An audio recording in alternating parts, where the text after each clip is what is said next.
Good evening all, and welcome back to Untold Fears. Tonight we venture beyond the safety of city lights into the isolated heart of the countryside, where 10 people discovered that the most terrifying horrors are not the ones we imagine, but the ones that wait in silence just beyond the farmhouse door, in the shadows of forgotten barns, and along the roads where no one comes when you scream. These are not legends passed down through generations.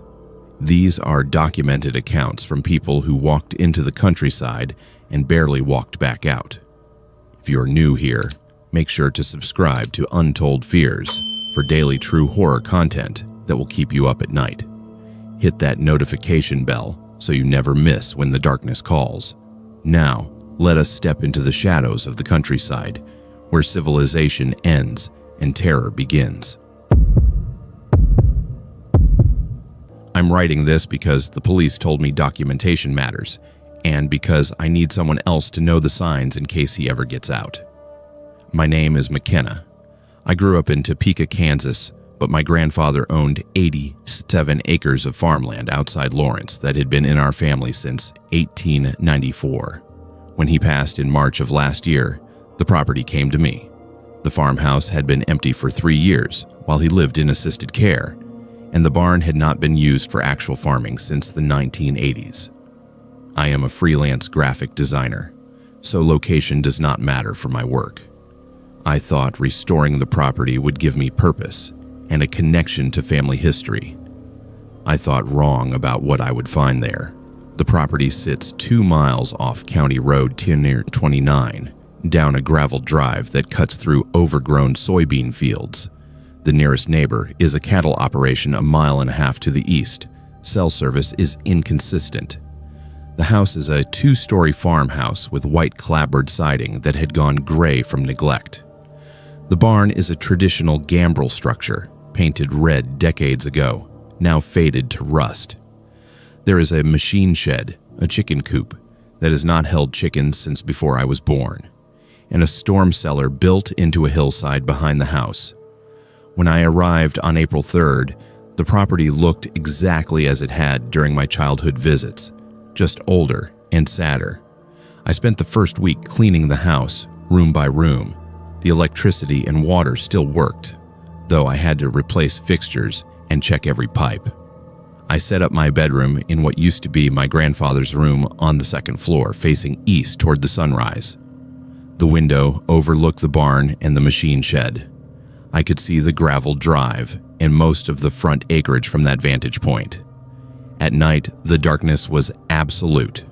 No streetlights, no passing cars, just the sound of wind through the fields and sometimes coyotes in the distance. I found it peaceful at first. On April 11th, I decided to start clearing the barn. I had avoided it during the first week because it felt like a bigger project, and I wanted the house livable first. The barn had not been locked. The main doors faced south and opened with a rusted metal latch. Inside, the space smelled like old hay, motor oil, and wood rot. Sunlight came through gaps in the siding, illuminating dust that hung thick in the air.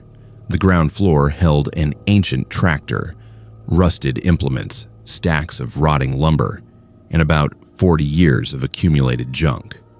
A wooden ladder led up to the hayloft. I spent 3 hours sorting through debris, making piles of what could be salvaged, sold, or hauled to the dump. I felt good about the progress. That night, I woke at 2:47 in the morning.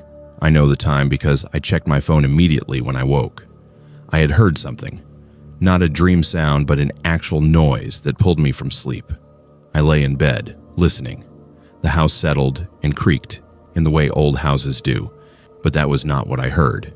It came again, a metallic scraping, rhythmic and deliberate, coming from outside. I got up and looked out my bedroom window. The moon was 3/4 full, bright enough to see the outlines of the barn and shed. Nothing moved. The scraping stopped. I watched for 10 minutes, saw nothing, and went back to bed.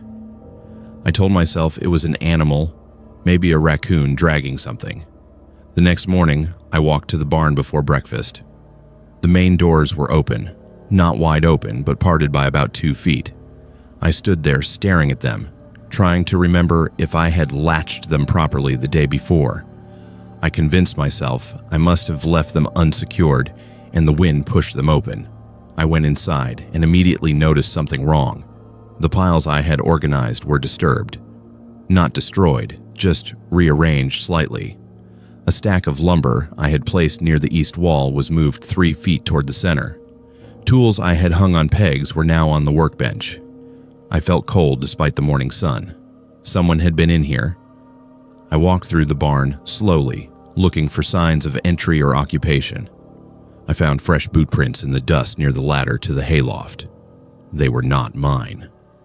My boots have a crosshatch tread. These had a diamond pattern, size 10 or 11, significantly larger than my women's size 8. The prints led to the ladder, then up into the loft. My heart started pounding. I called out, asking if anyone was there. No response. I climbed the ladder, moving slowly, listening for any sound above me. The loft was empty except for old hay bales and more junk. I checked every corner. No one was there. But near the loft window that faced the house, I found a hay bale positioned directly in front of the opening, flattened on top as if someone had sat there for an extended period. From that position, they would have a direct view into my bedroom window. I drove into Lawrence that afternoon and bought 2 motion sensor security cameras, heavy-duty padlocks, and a baseball bat. I installed one camera aimed at the barn entrance and another covering the gravel drive. I padlocked the barn doors from the outside and locked every door and window in the house. That night, I kept the baseball bat next to my bed and barely slept. At 3:14 in the morning, my phone buzzed with an alert from the barn camera. I opened the app with shaking hands. The camera showed a figure standing 15 feet from the barn doors, facing the camera directly. The infrared made their eyes reflect white. They wore dark clothing and a baseball cap. They stood completely still for 37 seconds, then walked calmly out of frame toward the north side of the barn, where the camera could not see. I called 911. The dispatcher said a deputy would be there within 20 minutes. I stayed on the line, watching the camera feed. The figure did not reappear. When Deputy Collins arrived 23 minutes later, I met him outside with a flashlight and showed him the footage on my phone. He walked the perimeter of the barn with his own flashlight and weapon drawn. He found the padlock on the barn doors intact, but discovered that the small side door on the north wall, which I had not thought to secure, was slightly ajar. He called for backup and entered the barn. I waited by his patrol car, shaking despite the warm night. He emerged 10 minutes later and said the barn was clear, but someone had definitely been inside. He found evidence of recent occupation in the loft. When Deputy Harris arrived as backup, they both went through the barn more thoroughly with high-powered flashlights. What they found made my skin crawl. In the hayloft, tucked behind a stack of bales in the far corner, someone had created a nest. There was a sleeping bag, military surplus style, olive green. Our backpack contained granola bars, beef jerky, bottles of water, and a flashlight. There was a notebook, the kind with a black and white marble cover. Most disturbing were the photographs. Printed on regular copy paper, dozens of photos of me taken through windows. Me working at my laptop in the kitchen. Me carrying trash to the burn pile. Me in the upstairs hallway in my pajamas. The photos were dated in pen on the back, starting on April 4th, the day after I arrived. The notebook contained logs, times I left the house, times I went to bed, times lights went on and off in various rooms, notes about my routine. Coffee at 7:15, works until noon, lunch in kitchen, afternoon outside, dinner at 6, upstairs by 10, dear. Written in careful print, organized by date. The logs went back 8 days. He had been watching me since the beginning. The deputies bagged everything as evidence and called for a forensics team. They searched the property for 2 more hours with additional officers who arrived. They found more boot prints circling the house, concentrated below my bedroom window. They found where he had defeated the lock on the chicken coop and sheltered there during rainstorms. They found snares, the kind used for trapping rabbits, positioned along paths I regularly walked. Deputy Collins told me I should not stay on the property alone. He said this was stalking behavior with clear escalation indicators. The snares particularly concerned him. They were not for animals. They were set at ankle height on paths through tall grass where someone walking at dusk might not see them. One was positioned between the house and my car. If I had stepped into it at speed, I would have fallen hard, possibly injured. The deliberate positioning suggested someone who wanted me incapacitated, not killed. Not yet. That word, yet, hung in the air between us. I packed a bag and drove to a hotel in Lawrence. I did not sleep that night either. Over the next 3 days, police worked the evidence. They identified the boot print as a common Red Wing work boot. The fingerprints from the water bottles came back with a match. His name was Leonard Pritchard, 42 years old, unemployed, with a history of trespassing, breaking and entering, and assault. He had served 18 months for attacking a woman in her home in Olathe in 2019. He was released in December. Police discovered he had a connection to the property. He had worked as a farmhand for my grandfather back in 2003, seasonal work during harvest. He knew the land. He knew which structures were abandoned. He had been squatting in various locations on the property for at least 3 weeks before I arrived, living in the barn, the machine shed, and the storm cellar at different times. They found the storm cellar was where he had stayed most recently. He had pried open the old wooden doors and made a more permanent camp underground where he could not be seen. He had a Coleman stove, more food, and more photographs. Some were of my grandfather from years ago. Some were recent, of me. He had written notes to himself about keeping the property safe and making sure she understands. The language was possessive and delusional. Police believed he saw the property as his in some distorted way, and my presence was an intrusion he was preparing to address violently. The snares were the beginning.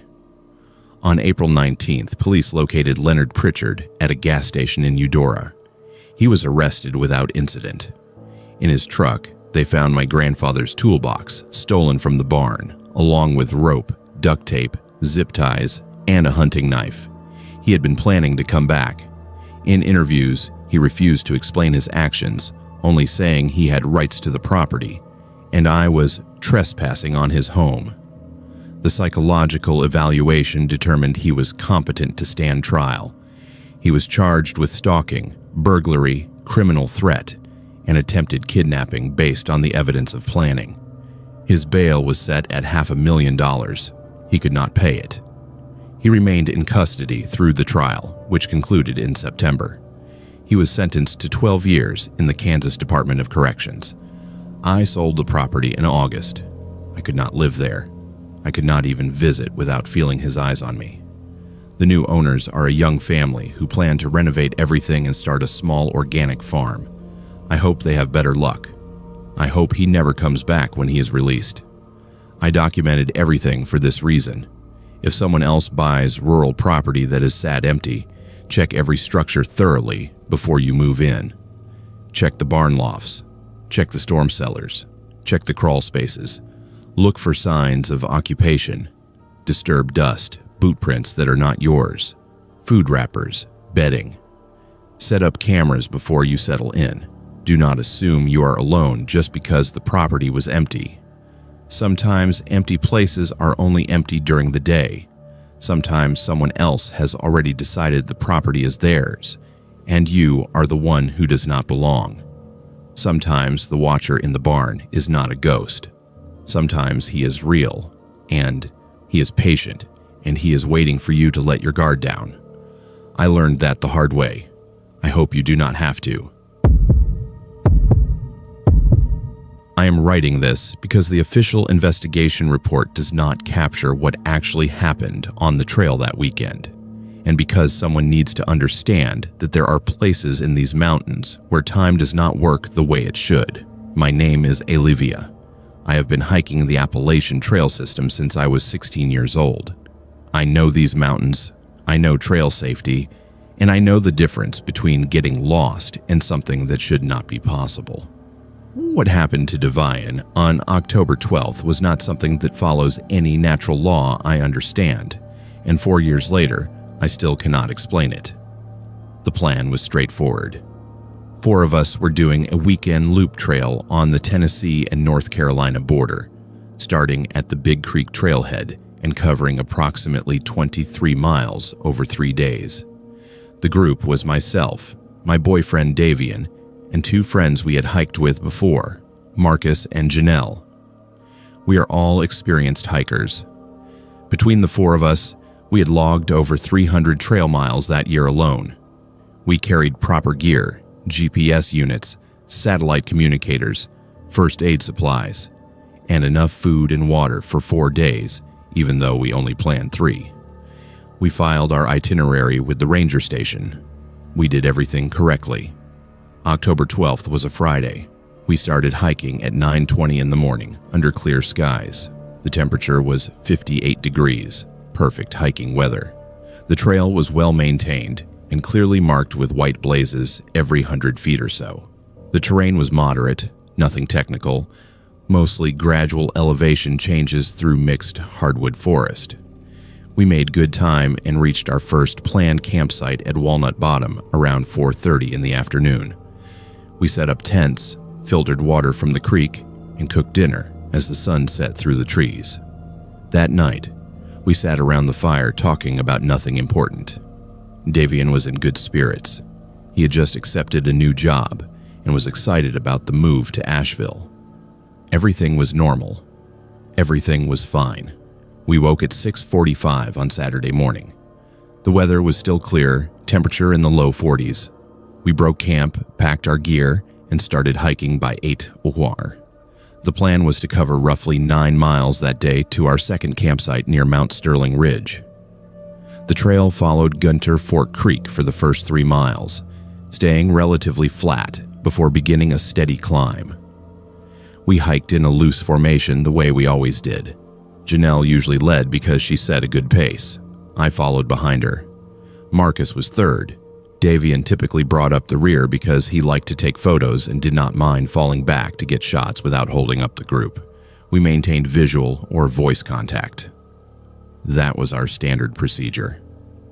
At approximately 10:15, we reached a section where the trail curved around a rocky outcrop and then straightened for about a quarter mile through a tunnel of rhododendron.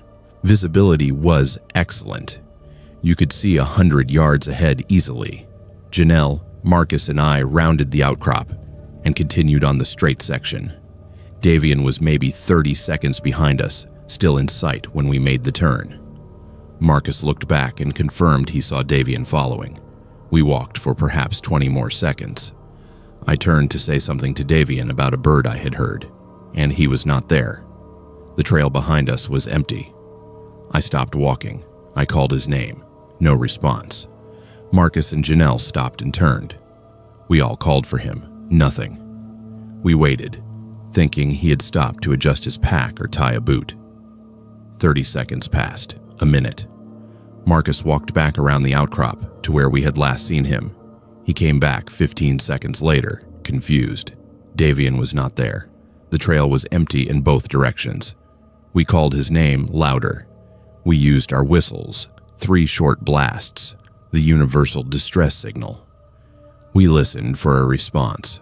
The forest was silent, except for wind in the leaves and the distant sound of the creek below us. We backtracked immediately. We walked a quarter mile back down the trail, calling his name continuously. We checked off trail in both directions, thinking maybe he had stepped aside for a bathroom break or twisted an ankle and fallen down the embankment. We found nothing. No response. No sign of disturbance in the underbrush. No broken branches. No boot prints leaving the trail. We returned to the spot where we had last confirmed visual contact and searched in a grid pattern, 20 feet on either side of the trail, for 100 yards in both directions. It had been less than 10 minutes since we had last seen him. He could not have gone far, but there was no trace of him. We tried his cell phone. No service, but we tried anyway. No connection. We activated our satellite communicator and sent an emergency message to search and rescue at 10:47. We continued searching and calling until a ranger arrived at 12:30 with 2 volunteers. They established a search perimeter and began a systematic sweep. By 3 p.m., there were 15 searchers, a dog team, and a helicopter. They searched until dark. They found nothing. No tracks. No dropped gear. No sign that anyone had left the trail. Davian had vanished in less than 30 seconds on a clear, straight trail with excellent visibility. The search continued for 3 days. They brought in thermal imaging, additional dog teams, and drone surveillance. They searched a 5-mile radius from the point of disappearance. They dragged the creek. They checked mine shafts and caves. They interviewed everyone on the trail that weekend. No one had seen him. No one had heard anything. On the 3rd day, October 15th, they found his backpack. It was placed on a flat rock 2 miles off trail to the northeast, in an area of dense forest that would have taken hours to reach on foot through extremely rough terrain. The backpack was sitting upright, clean, as if someone had carefully set it there. All his gear was inside, organized exactly as he had packed it. His water bottles were still full. His food was untouched. Nothing was missing except his phone. The discovery of the backpack changed the search parameters. They focused on the area surrounding the rock, thinking perhaps he was nearby, injured, or disoriented. They searched for 2 more days. They found nothing. On October 18th, the official search was suspended. The case was turned over to investigators as a missing person inquiry. They questioned us extensively. They checked Davian's background, his finances, his relationships. They looked for motive to disappear intentionally. There was none. He had no reason to run. He had no debts, no legal problems, no history of mental health issues. He was happy. He was planning a future. The investigators had no explanation. The case went cold. On October 21st, 9 days after he disappeared, Davian walked out of the forest. A ranger spotted him on a service road 12 miles south of where he vanished, walking calmly toward the ranger station. He was wearing the same clothes he had worn on the hike. He was not injured. He was not dehydrated or malnourished. He looked exactly as he had when he disappeared, except his boots were caked in red clay soil that does not exist anywhere in that area. When the ranger approached him and called his name, Davian seemed confused about why anyone was looking for him. He said he had only been gone for about 10 minutes. They took him to the hospital immediately. Physically, he was fine. Blood work was normal. No signs of drug use or head injury. Cognitively, he was lucid and coherent. But his memory of the 9 days was completely absent. He remembered hiking with us on October 12th. He remembered rounding the rocky outcrop. He remembered seeing us ahead on the trail. And then, from his perspective, he blinked and he was standing on a service road at dusk, alone, with no memory of anything in between. To him, no time had passed. It felt like 10 minutes. His watch had stopped at 10:16 a.m. on October 12th. It was a mechanical watch, not battery-powered. It had simply stopped working at the exact moment we lost sight of him. The medical examination revealed something else. On his back, between his shoulder blades, there were 3 marks. They were not cuts or bruises. They were more like burn scars, except they had not been there before. I knew his body. He had no scars on his back. These were new. They formed a perfect triangle, each mark about 2 inches long, raised and pale against his skin. The doctors could not explain them. The tissue showed characteristics of both old scar tissue and fresh burn simultaneously, which should not be possible. Davian had no memory of receiving them and felt no pain from them. He could not feel anything when they were touched. The skin was numb. The soil analysis from his boots came back with results that made no sense. The red clay contained mineral compositions consistent with soil found in the Smoky Mountains, but 50 miles south of where he reappeared. And the soil also contained pollen from plants that do not grow in October. The pollen was from spring-blooming species, trillium and bloodroot, that would not be present in mid-October. The lab assumed contamination, but they could not explain how his boots could be covered in soil from a location he could not have reached and pollen from the wrong season. Davian underwent extensive psychological evaluation. He was not lying. He genuinely had no memory of the missing time. Hypnosis was attempted to recover memories. Under hypnosis, he described walking on the trail, feeling suddenly disoriented, seeing us ahead but unable to call out, and then a sensation of falling even though he remained upright. He described light that was wrong, bright but not from the sun, and a sound like high-pitched ringing that made his teeth ache. Then nothing until he was on the service road. The hypnotist noted his physical distress during the session was genuine. His heart rate spiked to 140 beats per minute when describing the light. He woke from hypnosis, disoriented and nauseated. The investigation officially concluded with no explanation.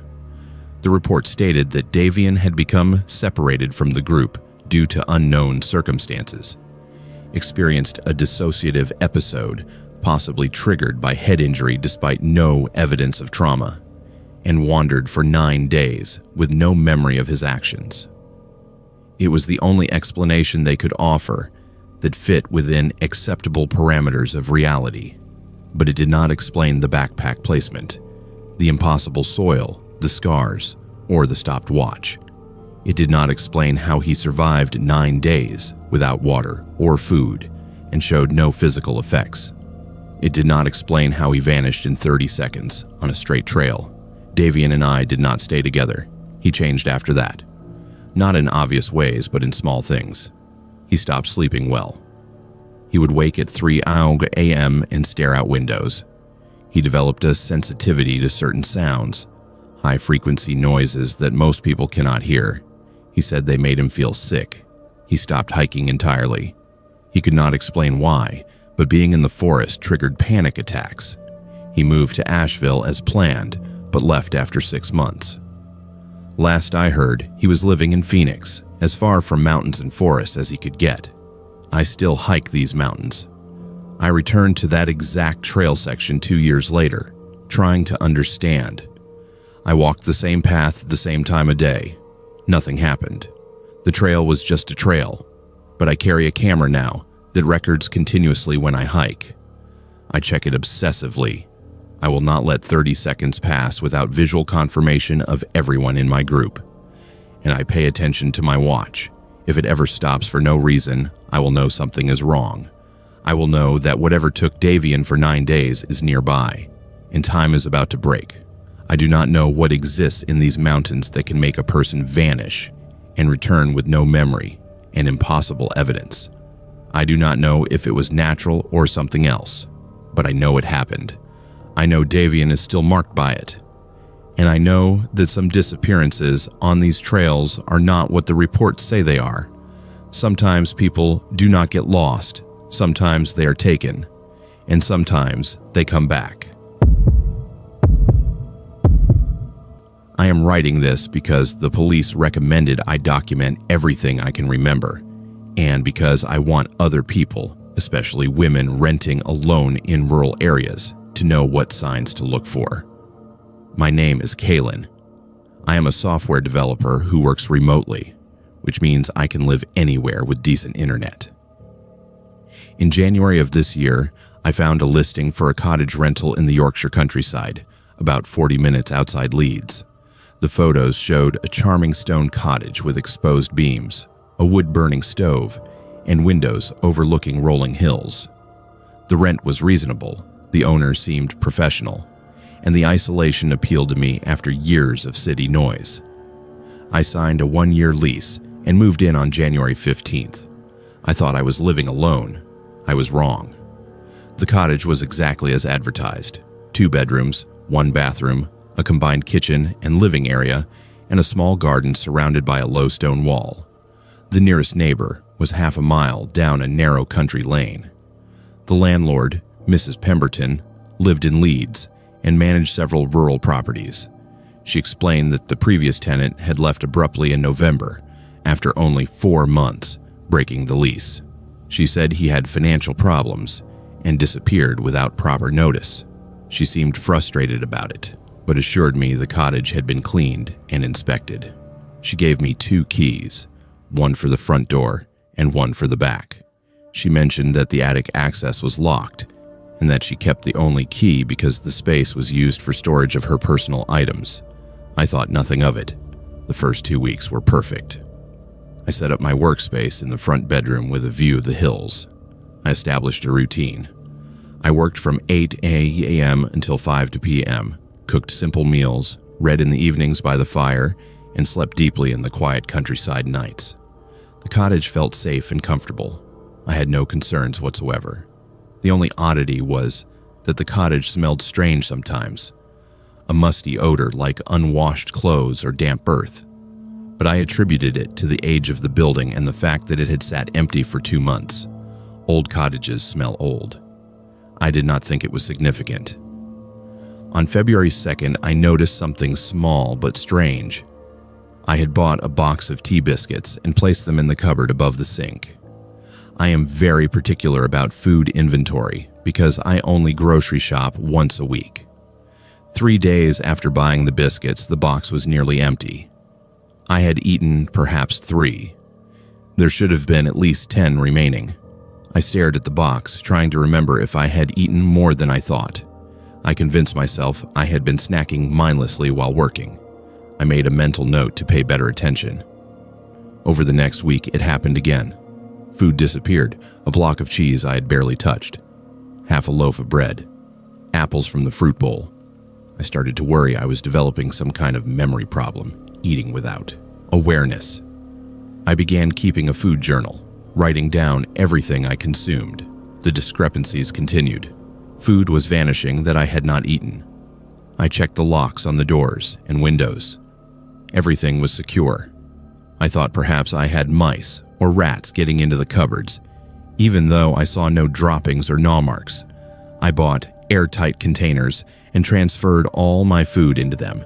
The disappearances stopped for 3 days. Then an entire container of crackers vanished, not eaten in the cottage. The container itself was gone.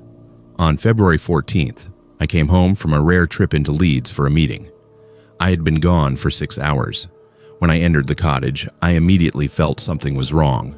Nothing obvious, just a sense that the space had been occupied while I was away. I walked through each room slowly. In the kitchen, a mug was in the sink that I had not used. It was still slightly warm. Someone had made tea in my cottage while I was gone. I felt my stomach drop. I checked the locks again. Front door locked, back door locked, all windows secure. No signs of forced entry, but someone had been inside. Someone had a key, or they were still inside. I called the landlord. She insisted no one else had keys except her, and she had not visited. She suggested perhaps I had used the mug that morning and forgotten. I had not. I knew I had not. She offered to come by the next day to check the property. I told her I would wait. That night, I did not sleep. I sat in the living room with the lights on, listening to every creak and settling sound the old cottage made. At 2:30 in the morning, I heard something that was not the house settling. It was a footstep, a single, distinct footstep directly above me in the attic. I froze. I listened. It did not repeat. I sat there until dawn, too terrified to move. Mrs. Pemberton arrived at 10 a.m. I told her about the footstep. She looked at me with concern and said the attic was not accessible, that the door had been locked for years. I insisted we check. She reluctantly retrieved a key from her car, a large, old-fashioned key that looked like it belonged to a Victorian novel. We went upstairs to the landing between the 2 bedrooms. There was a narrow door I had assumed was a closet. She unlocked it. Behind the door was a steep staircase leading up into darkness. She found a light switch. The bulb was dim but functional. We climbed the stairs together. The attic was not storage. It was a living space. Someone had been living there. In the center of the attic, beneath the peaked roof, was a sleeping bag, unrolled and recently used. Beside it were supplies, bottled water, canned food, bread, my missing crackers, my missing cheese. There were empty food wrappers and bottles. There was a battery-powered lantern. There were clothes folded neatly in a corner, men's clothes, work trousers, and flannel shirts. And there were photographs. Dozens of photographs, pinned to the rafters with thumbtacks. Photographs of me sitting at my desk, me cooking in the kitchen, me reading by the fire, me sleeping in my bed. The photos were taken from above, through gaps in the floorboards. Mrs. Pemberton made a sound like a strangled gasp. We both stood there, staring. I felt nausea rise in my throat. Someone had been living above me for weeks, watching me through the floor. I looked up at the beams and saw it clearly now. Small holes drilled through the wood at intervals, positioned directly above the rooms below. Spy holes. Someone had modified the attic to observe the entire cottage. Mrs. Pemberton pulled out her phone and called the police. We backed down the stairs and went outside to wait. I felt like my skin was crawling. Every moment I had spent in that cottage, every private moment, someone had been watching from above. The police arrived within 20 minutes. 2 officers searched the attic thoroughly and confirmed what we had found. They also found something else. A hidden access point at the back of the attic behind a stack of old boxes, leading to a removable panel in the exterior wall. The panel opened to the roof of a small shed that adjoined the back of the cottage. Someone could climb onto the shed roof, access the panel, and enter the attic without ever using the locked door from inside. The attic had its own secret entrance. The lock on the interior door was irrelevant. Whoever was living there could come and go freely from outside. The police took the photographs, the food, and the clothing as evidence. They fingerprinted the attic. The prints came back with a match within hours. His name was Daniel Forster, 36 years old. He was the previous tenant, the one who had supposedly left in November due to financial problems. He had not left. He had moved into the attic. When his lease ended and Mrs. Pemberton reclaimed the keys, he simply stayed, hidden above, waiting for the next tenant, waiting for me. Police located Daniel Forster at a pub in the nearby village that same evening. He was arrested without resistance. In his possession was a key to the cottage, a copy he had made before returning the original to Mrs. Pemberton. He had been entering through the front door when I was out, and through the attic panel at night. In his wallet, he had a piece of paper with my work schedule written on it, times I typically left the cottage and returned. He had been studying me, learning my patterns. During the interrogation, he showed no remorse. He stated that he had rights to the property because he had lived there first. He said I was temporary and he was permanent. He said he had been planning to wait until I left, but was running out of patience. Further investigation revealed that Daniel Forster had a history. He had been evicted from 2 previous rentals for refusing to leave and had been arrested for trespassing at one of them. He had convictions for harassment and stalking from 2018 involving a former girlfriend. The psychological evaluation performed after his arrest indicated he had delusional beliefs about ownership and territorial obsession. He genuinely believed that once he occupied a space, it belonged to him permanently. He saw my presence as theft of his home. The evidence in the attic combined with his statements led to charges of burglary, stalking, harassment, and violation of privacy. He was denied bail. His trial concluded in July. He was sentenced to 8 years in prison. I moved out of the cottage the day after his arrest. I did not spend another night there. I could not. Knowing he had been above me while I slept, while I showered, while I lived my life thinking I was alone, it was unbearable. I have nightmares about it still. I dream that I hear footsteps above me and wake up terrified, even though I now live in a ground floor flat with neighbors on all sides. Mrs. Pemberton refunded my rent and security deposit.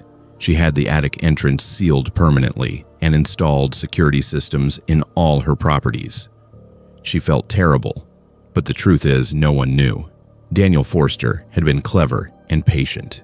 He had created a hidden life in the walls and waited.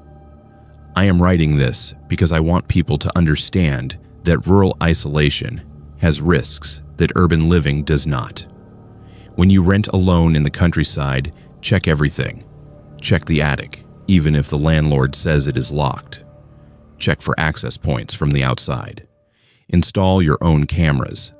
Pay attention to food disappearing, to smells, to sounds that do not make sense.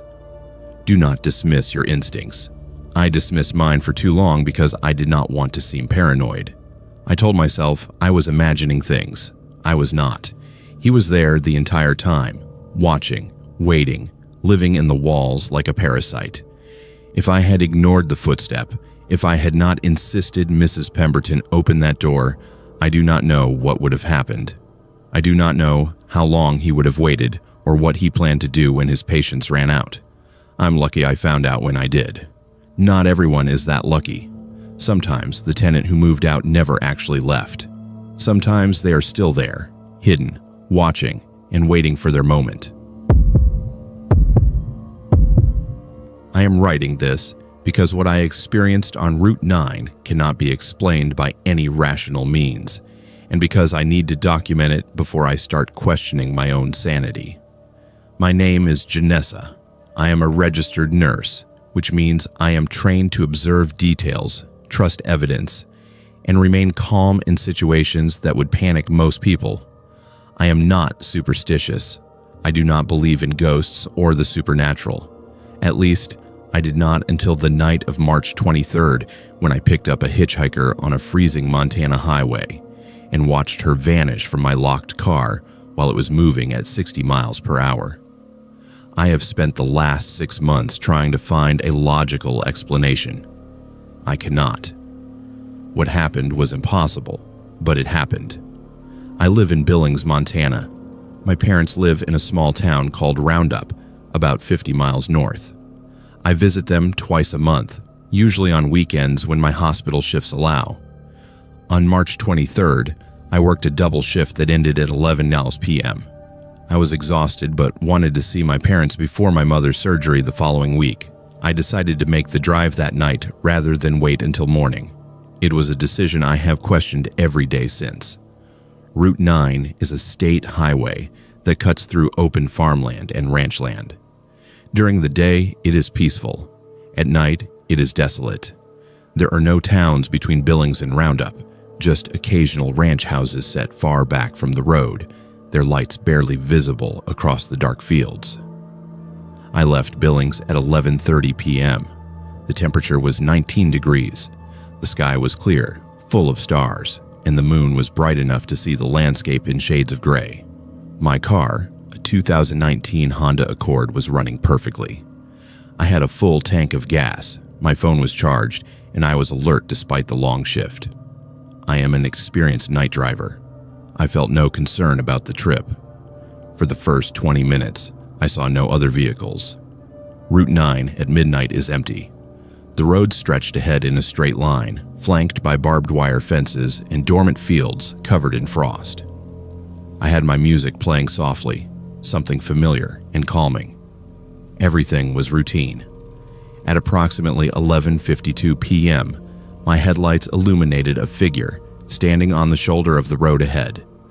As I got closer, I saw it was a young woman, maybe early 20s, wearing a dress that looked completely inappropriate for the weather.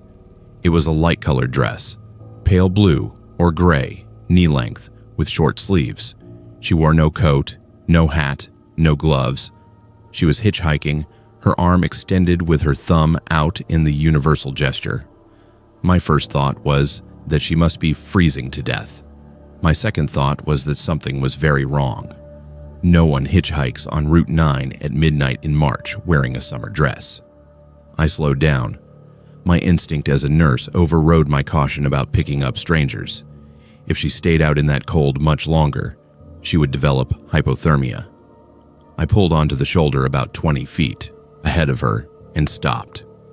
I turned on my interior light and watched her in my rearview mirror as she walked toward my car. She moved slowly, not hurrying despite the cold. Her movements seemed odd, almost mechanical. When she reached the passenger door, she stood there waiting. I unlocked the door. She opened it and slid into the passenger seat without a word. The cold air that came in with her was intense, colder than it should have been, and it carried a smell like wet earth and old rain. I looked at her directly for the first time. She was young, pale, with dark hair that hung straight and damp as if she had been caught in rain, even though the night was dry. Her dress was definitely vintage, something from the 1980s, with a pattern of small flowers. Her skin was colorless, almost gray in the dim light. Her eyes were dark and unfocused. She did not look at me. She stared straight ahead through the windshield. I asked her if she was okay. She did not respond. I asked where she was going. After a long pause, she spoke. Her voice was soft, barely above a whisper. She gave me an address, 42722 Route 9. She said it twice, the same way both times, like she was reciting something memorized. I knew roughly where that was, about 15 miles ahead. I told her I would take her there and asked if she needed me to call anyone. She did not answer. I turned the heat up to maximum, thinking she must be in shock from the cold. I put the car in drive and pulled back onto the highway. She sat completely still, hands folded in her lap, staring forward. I kept glancing at her, concerned. She was not shivering. That worried me. When people stop shivering in the cold, it means their body temperature has dropped dangerously low. I asked her name. No response. I asked how long she had been outside. Nothing. It was like talking to a statue. The drive toward the address felt longer than it should have. The road seemed darker despite the moonlight.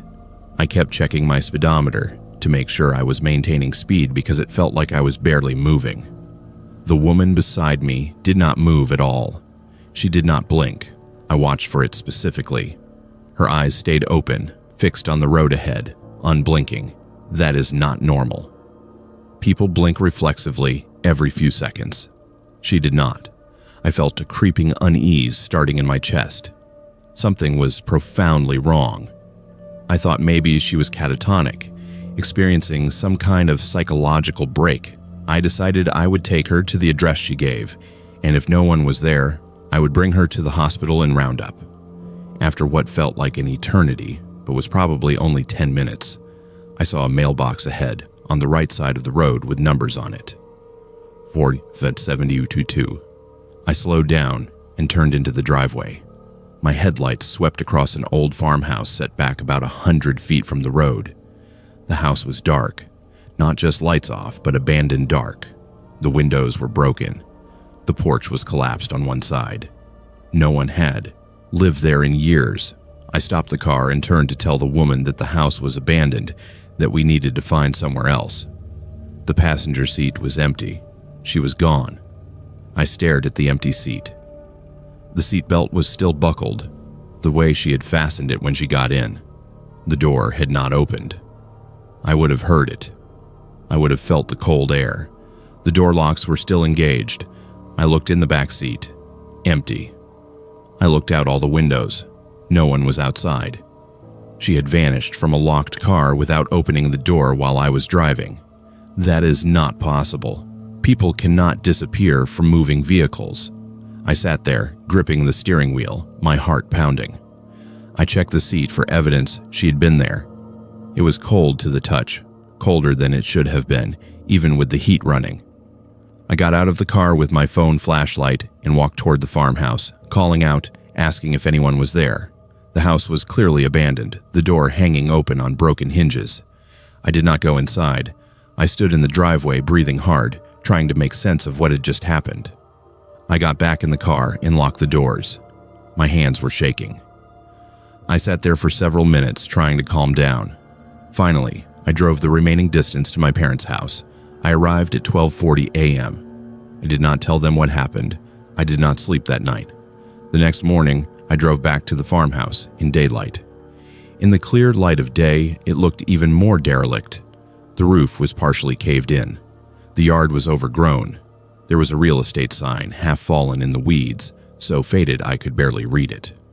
I took photos of the house and the address. I drove back to Billings that afternoon and spent hours researching. I searched for the address, 4772 Route 9. I found property records. The house had been abandoned since 1995. Before that, it belonged to a family named Whitmore. I searched for news articles related to the address and found something that made my blood run cold. On March 23, 1987, exactly 38 years before the night I picked her up, a 22-year-old woman named Rebecca Whitmore died in a car accident on Route 9. She had been at a party in Billings and was hitchhiking home. A drunk driver struck her around midnight approximately 2 miles south of her family's farmhouse. She died at the scene.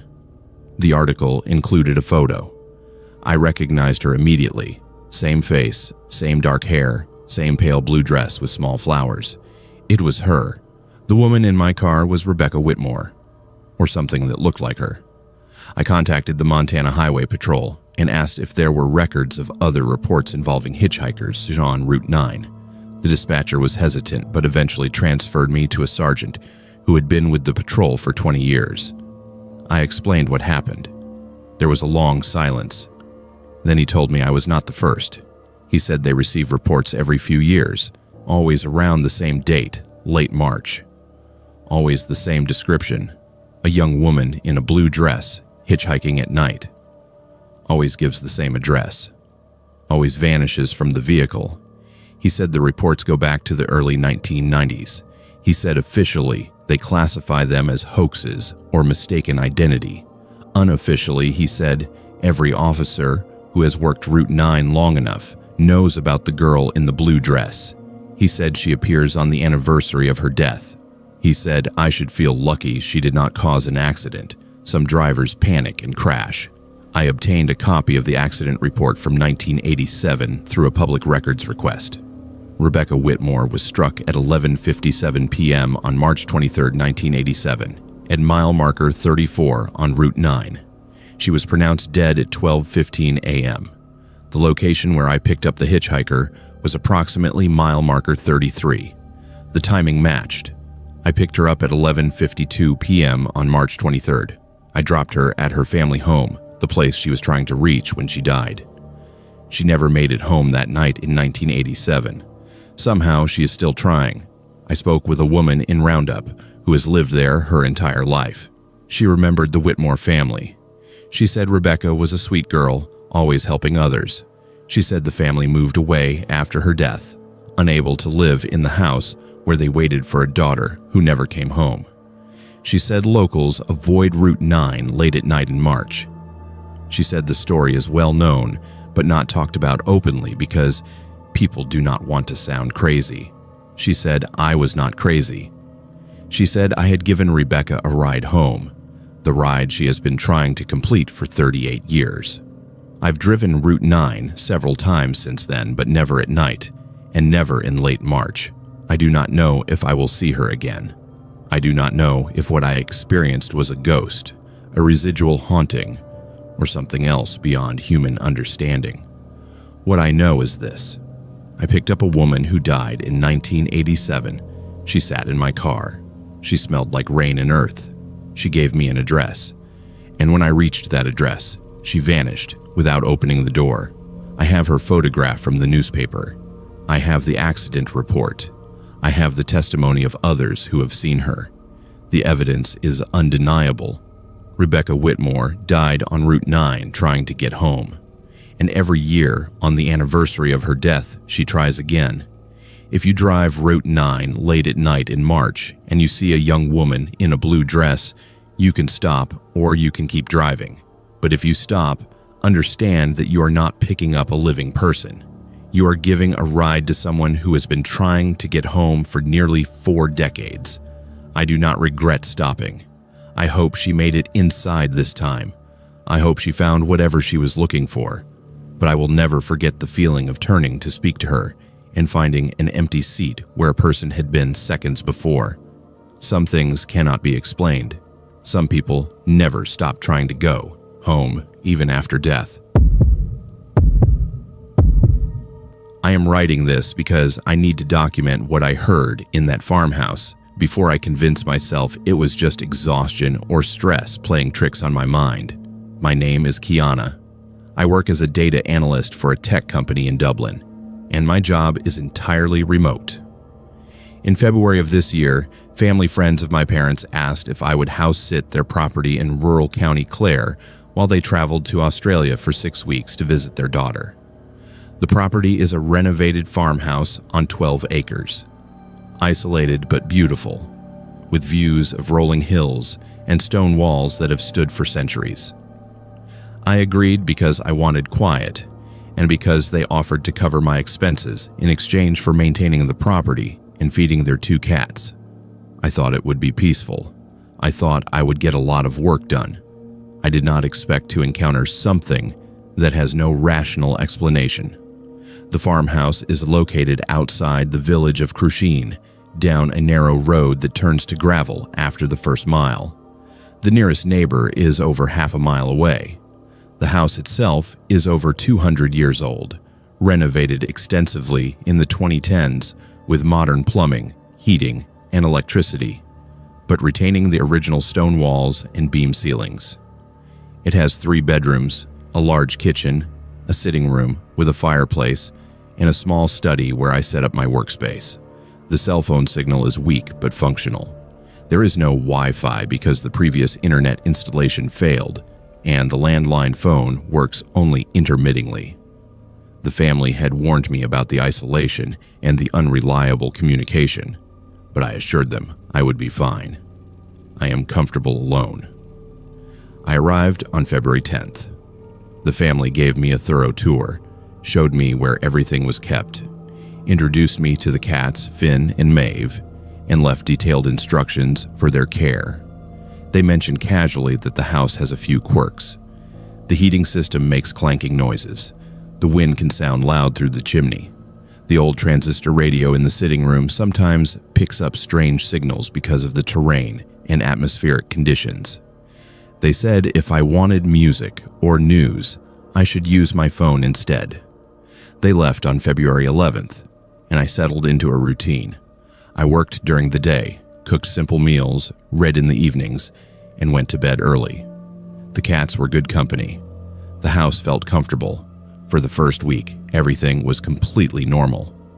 On the night of February 17th, I woke at 3:15 in the morning. I know the exact time because I checked my phone immediately. I had been woken by a sound, not a loud sound, but distinct enough to pull me from sleep. It was coming from downstairs. I lay in bed listening. It was the radio. Someone had turned on the radio in the sitting room. I could hear it faintly through the floor, static and voices. I assumed I had left it on accidentally, even though I had not touched it. I got up, pulled on a robe, and went downstairs. The sitting room was dark except for the faint glow of the radio dial. The radio was on. I walked over to turn it off and stopped. The sound coming from the speakers was not a normal broadcast. It was children singing. The song was a nursery rhyme, something old and familiar, but I could not place it immediately. The children's voices were high and thin, singing in unison without accompaniment. The sound quality was strange, scratchy and distant, like a very old recording. I stood there, listening. The song ended, and there was a pause filled with static. Then a man's voice spoke. The voice was calm, measured, and clear despite the static. He said a series of numbers, coordinates. I recognized the format immediately. Latitude and longitude.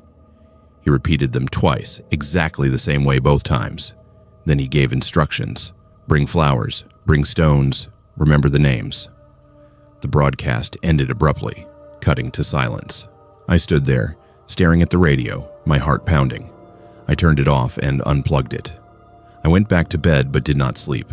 I told myself it was some kind of pirate radio station, or an old recording being rebroadcast as a prank or art project. Rural areas sometimes pick up strange signals. It meant nothing, but I could not shake the feeling that something was very wrong. The next morning, I searched online for the coordinates the voice had given. I wrote them down from memory as accurately as I could. The coordinates pointed to a location approximately 3 miles from the farmhouse, in an area of open fields near a small forest. I checked maps and satellite images. There was nothing obviously notable about the location, just fields. I told myself to forget about it. That night at 3:17 a.m., it happened again. I woke to the sound of the radio. I'd left it unplugged. I went downstairs. The radio was on, glowing softly in the darkness. The same broadcast. Children singing the same nursery rhyme. The same man's voice giving the same coordinates and instructions. Bring flowers. Bring stones. Remember the names. I unplugged the radio again and checked the plug. It had not been connected to the wall. The radio had turned on without power. That is not possible. Transistor radios require batteries or electrical power.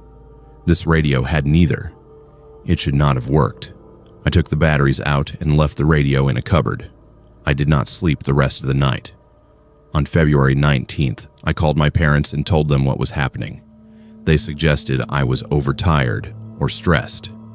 I called the family I was house-sitting for. They were sympathetic, but said they had never experienced anything like that. They suggested the radio might be malfunctioning and told me to just leave it unplugged and ignore it. I tried. That night, at 3:17 a.m., I heard the broadcast again. Not from the radio, from outside. I heard the children singing, faint but unmistakable, coming through the bedroom window. I got up and looked outside. There was nothing, just darkness and fields. The singing continued for perhaps 30 seconds, then stopped. The man's voice followed, giving the coordinates again. I could hear it clearly, as if it were being broadcast from somewhere nearby. But there was no source, no lights, no vehicles, nothing. I decided I needed to know what was at those coordinates. On February 20th, in full daylight, I drove to the location. It took me 20 minutes to reach the area, following narrow roads and then walking across a field. The coordinates led me to a spot near the edge of a small wooded area. There was nothing there initially, just grass and stones. Then I noticed the stones were arranged in a pattern. They formed a rough circle, partially overgrown with moss and weeds. In the center of the circle, someone had placed flowers recently. They were fresh, not more than a few days old. Beside the flowers was a small handwritten note, laminated to protect it from weather. The note listed 7 names, all children's names. At the bottom, it gave a date, November 3rd, 1952. I took photos of everything and returned to the farmhouse. I spent hours researching online. I searched for the date and the location. I found an archived newspaper article from the Irish Times, November 1952. A school near Crusheen had burned down on November 3rd, 1952. 7 children died in the fire. They were trapped in a classroom when the roof collapsed. The article listed their names. They matched the names on the note exactly. The school had been located on the site I had visited. It had been demolished after the fire, and the land returned to agricultural use. There was no memorial, no marker, just the circle of stones that someone or multiple people over the years had maintained. I spoke to a woman in Crusheen who worked at the local heritage center. I asked her about the school fire. She knew the story. She said it was a tragedy that the community never fully recovered from. She said the families of the children had wanted a memorial, but there was no money and no land available. She said over the years, people have left flowers at the site on the anniversary of the fire. She said there are stories about the broadcast. She hesitated before telling me, clearly uncomfortable. She said since the early 1960s, people living in the area have reported hearing a radio broadcast late at night. Always around 3 a.m., always children singing, followed by coordinates and a request to bring flowers and remember the names. She said the broadcast happens sporadically, not every night, but regularly enough that it is known. She said no one has ever found a source. She said it is considered a local ghost story. I asked if anyone had investigated scientifically. She said yes, several times. In the 1980s, a group of university students spent a week in the area with recording equipment. They captured the broadcast on tape. Audio analysis confirmed it was children's voices and an adult male voice, but the recording quality suggested it was from the 1950s based on the technology and sound characteristics. The broadcast could not be traced to any active radio station or frequency. It simply appeared on multiple receivers simultaneously and then stopped. The coordinates given in the broadcast have always pointed to the location of the old school. The instructions have never changed. Bring flowers. Bring stones. Remember the names. I continued to hear the broadcast every few nights for the rest of my stay at the farmhouse. Always at 3:17 a.m., sometimes from the radio, even when it had no power, sometimes from outside, as if carried on the wind. I stopped trying to rationalize it. I brought flowers to the site twice more during my 6 weeks there. I do not know why. It felt like the right thing to do. On my final visit, March 20th, I found fresh flowers already there, and a new note with the same 7 names. Someone else was listening. Someone else was remembering. I left the farmhouse on March 24th when the family returned. I did not tell them the full extent of what I experienced. I told them the radio was faulty and I had stored it away. They thanked me for taking care of the property. I have not been back. I do not plan to return.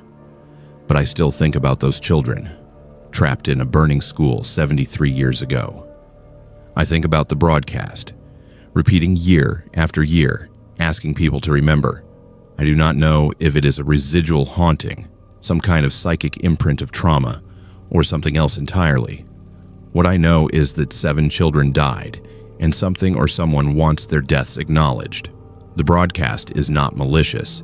It is a request, a plea. Remember the names. Bring flowers. Do not let them be forgotten. I documented the names here for that reason. They were real children.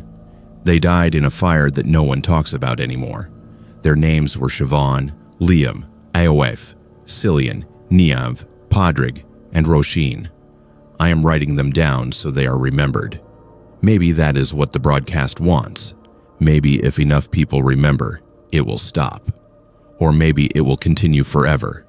A voice from 1952 reaching through time, refusing to let tragedy be erased by silence. I am writing this as a warning to anyone who hunts on private or public land, especially those who return to the same locations year after year. What my brother and I experienced during the 2024 deer season in Michigan has made me question whether I will ever hunt again. My name is Kaladin. I have been hunting since I was 12 years old.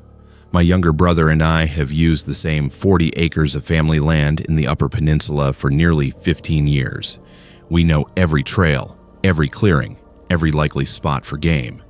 We thought we knew every structure on the property. We were wrong. What we found during opening weekend revealed that someone had been watching hunters on our land for years, and that we were not the first people he had targeted. We were just the first ones who made it out. Our family land is located in Marquette County, roughly 8 miles from the nearest paved road, accessible only by a 2-track logging road that becomes impassable in winter. The property borders state forest land on 2 sides, which means during hunting season there can be occasional traffic from other hunters, but our section is clearly marked with posted signs. We have a semi-permanent camp consisting of a canvas wall tent, a fire ring, a bear-proof food locker, and a basic latrine. We typically arrive the Thursday before opening day, set up camp, scout the area, and hunt Saturday through Tuesday before packing out. It is a tradition that has remained unchanged for over a decade. This year, we arrived on November 14th at approximately 2:30 in the afternoon.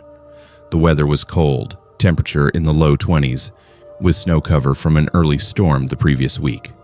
We unloaded our gear from the truck and began setting up camp in our usual spot near a small creek. My brother, whose name I will not use here at his request, noticed something immediately. There was a hunting blind approximately 60 yards from our camp that had not been there during turkey season in May. It was a simple structure, plywood walls painted in camouflage pattern with narrow horizontal slits for observation. It faced directly toward our camp, not toward game trails, not toward natural funnels where deer would travel. It was positioned to observe our campsite. We walked over to examine it. The The blind was well constructed, weathered enough to have been there for at least several months. Inside, we found cigarette butts, at least 20 of them, all the same brand, food wrappers, empty water bottles, and photographs. They were printed on standard copy paper, tucked into a plastic bag to protect them from moisture. The photographs showed hunters at our campsite. Not us, but other people we did not recognize. Photos of men sitting by the fire, hanging game, sleeping in tents. The photos were taken from the exact position of the blind, through the observation slit. Some were dated on the back in pen. The dates went back 3 years.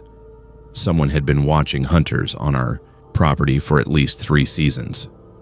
We immediately checked the property boundaries. All our posted signs were intact. This blind was definitely on our land, not on the adjacent state forest. Someone had trespassed and built a surveillance position. We searched the area around the blind and found a trail leading deeper into the woods, away from our camp. We followed it. Approximately a quarter mile in, we found a second blind. This one was positioned to observe a different clearing, a spot we sometimes used for field dressing game. It contained the same evidence, cigarette butts, food waste, and more photographs. These photos showed hunters processing deer, their backs turned to the camera, vulnerable and focused on their work. My brother wanted to leave immediately and call the county sheriff. I convinced him we should search the rest of the property first to understand the full scope of what we were dealing with. We spent the next 2 hours walking systematic grid patterns. We found 5 blinds total, 5 surveillance positions arranged in a rough perimeter around the areas we typically used for camping and hunting. All faced inward. All were positioned to observe human activity, not wildlife. The final blind we discovered was the most disturbing. It was positioned on a small rise overlooking the 2-track road leading into our property. It gave a clear view of anyone arriving or leaving. Inside this blind, in addition to the usual trash and photographs, we found a notebook. The notebook was a composition book, the kind used in schools. It contained logs, dates, times, vehicle descriptions, and license plate numbers. Our truck was listed, along with descriptions of us. The entries went back to 2021. The handwriting was neat and methodical. Each entry followed the same format: date, arrival time, vehicle type and color, number of occupants, departure time. There were entries for dozens of different vehicles. At the bottom of several pages there were notes. 2 men, mid-30s, rifles visible, stayed 3 days, vulnerable at night. Solo hunter, elderly, slow-moving, easy target. The word target appeared multiple times. This was not casual observation, this was predatory surveillance. We returned to our camp and called 911 on our satellite phone. Cell service is non-existent on the property, but we carry a satellite communicator for emergencies. The dispatcher told us a deputy would respond, but it would take at least 90 minutes due to our remote location. She advised us to stay together, stay armed, and avoid disturbing the blinds further. We packed our rifles, loaded them, and waited by the fire. The sun was setting. The temperature was dropping. The woods around us, which had always felt like home, suddenly felt hostile. Every sound made us turn. Every shadow looked like a person. We kept the fire high and the lights on. At approximately 6:45 p.m., we heard whistling. It came from the woods to the north, a single sharp whistle like someone signaling. We stood and scanned the tree line. Nothing moved. 10 seconds later, another whistle answered from the south. Then a third from the east. Someone, or multiple people, were surrounding our camp. We shouted that we were armed and that police were on the way. The whistling stopped. We heard movement in the brush, not running, just steady movement through the underbrush, circling our position. My brother fired a warning shot into the air. The sound echoed through the forest. The movement stopped. We waited, rifles ready, for what felt like an eternity. At 8:15 p.m., we saw headlights coming up the 2-track road. We assumed it was the sheriff. It was not. A pickup truck, older model, dark-colored, approached slowly with only parking lights on, not full headlights. It stopped approximately 50 yards from our camp and idled. No one got out. We could not see through the windshield in the darkness. We shouted, identifying ourselves and asking who was there. No response. The truck sat there, engine running for nearly 5 minutes. Then it reversed slowly back down the 2-track and disappeared. My brother got the license plate with his phone camera using maximum zoom. The truck was registered to a local address, we learned later. The sheriff's deputy arrived at 8:50 p.m., accompanied by a state conservation officer. We showed them the blinds, the photographs, and the notebook. They took everything as evidence and called for additional units. By 10 p.m., there were 6 law enforcement officers on our property, conducting a full search with high-powered lights and thermal imaging. They found more than we had. Hidden in a natural depression approximately 300 yards from our camp, they found a dugout shelter covered with branches and tarps. Inside were supplies, food, water, ammunition, a sleeping bag, and weapons, a compound bow, a crossbow, and a large hunting knife. There were also trophies, personal items that did not belong to us, watches, wallets, knives, and identification cards. The IEDs belonged to 5 different men. The officers recognized 2 of the names immediately. 2 hunters had been reported missing in Marquette County over the past 4 years. Both had been hunting alone on state forest land adjacent to private parcels. One disappeared in 2021, the other in 2023. Their vehicles were found at trailheads, but no trace of the men was ever located.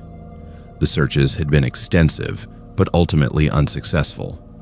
The assumption had been that they became disoriented, succumbed to exposure, or suffered medical emergencies in remote areas where their bodies would not easily be found. The discovery of their identification in the dugout changed everything. These were not disappearances. These were homicides. The investigation moved quickly.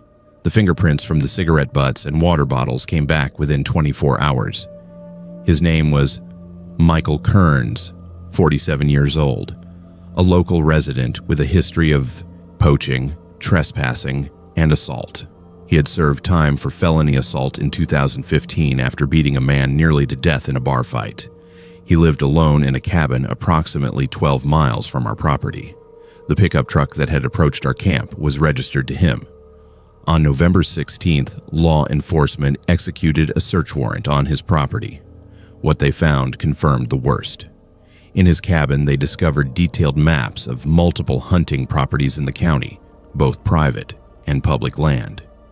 Each map had surveillance positions marked. They found more photographs, hundreds of them, showing hunters across different locations and years. They found a journal where he had documented his activities. He referred to it as hunting the hunters. He wrote about watching people, learning their patterns, waiting for opportunities when they were alone or vulnerable. He described 3 killings in detail, the 2 missing hunters whose IDs were found, and a third man whose disappearance had been attributed to a hiking accident in 2019. He described how he had used snares and tripwires to incapacitate his victims, then killed them with arrows to avoid the sound of gunfire. He described disposing of the bodies in remote areas, weighted and submerged in deep water, or buried in locations he had prepared in advance. Michael Kearns was arrested at his workplace on November 17th. He worked at a hardware store, a regular job, normal interactions with the community. No one suspected what he did during hunting season. During interrogation, he showed no remorse. He said hunters were trespassers on his land, even though he owned no land. He said the state forest belonged to him and others were poaching his territory. He was delusional, possessive, and violent. The psychological evaluation determined he had antisocial personality disorder and paranoid delusions about ownership of public land. He genuinely believed he had the right to kill anyone he perceived as encroaching on his hunting areas. Search teams spent weeks looking for the bodies of his victims based on locations described in his journal. They recovered 2 of the 3 confirmed victims. The third remains missing. The investigation is ongoing. Kearns has been charged with 3 counts of first-degree murder, multiple counts of stalking, and various other felonies. He is being held without bail. His trial is scheduled for next year. Prosecutors are seeking life without parole. My brother and I have not returned to our family land. We cannot. Knowing that he was there, watching us year after year, waiting for the right moment, is unbearable. We were lucky. If we had not found those blinds, if we had not searched the property, if we had stayed another night alone, we might have become his next victims. The sheriff told us we did everything right. We stayed together. We stayed armed, we called for help, and we did not let him isolate us. Those were the things that saved our lives. Solo hunters were his preferred targets. People alone, focused on the hunt, unaware they were being hunted themselves. I am writing this because I want other hunters to understand that remote areas attract more than just people who love the outdoors. They attract predators, human predators who use the isolation to their advantage. If you hunt on the same land every year, check for structures that should not be there. Check for surveillance positions. Look for signs of human activity in places where there should be none. If you find evidence that someone has been watching your camp or your hunting areas, leave immediately and report it. Do not confront them alone. Do not assume it is harmless.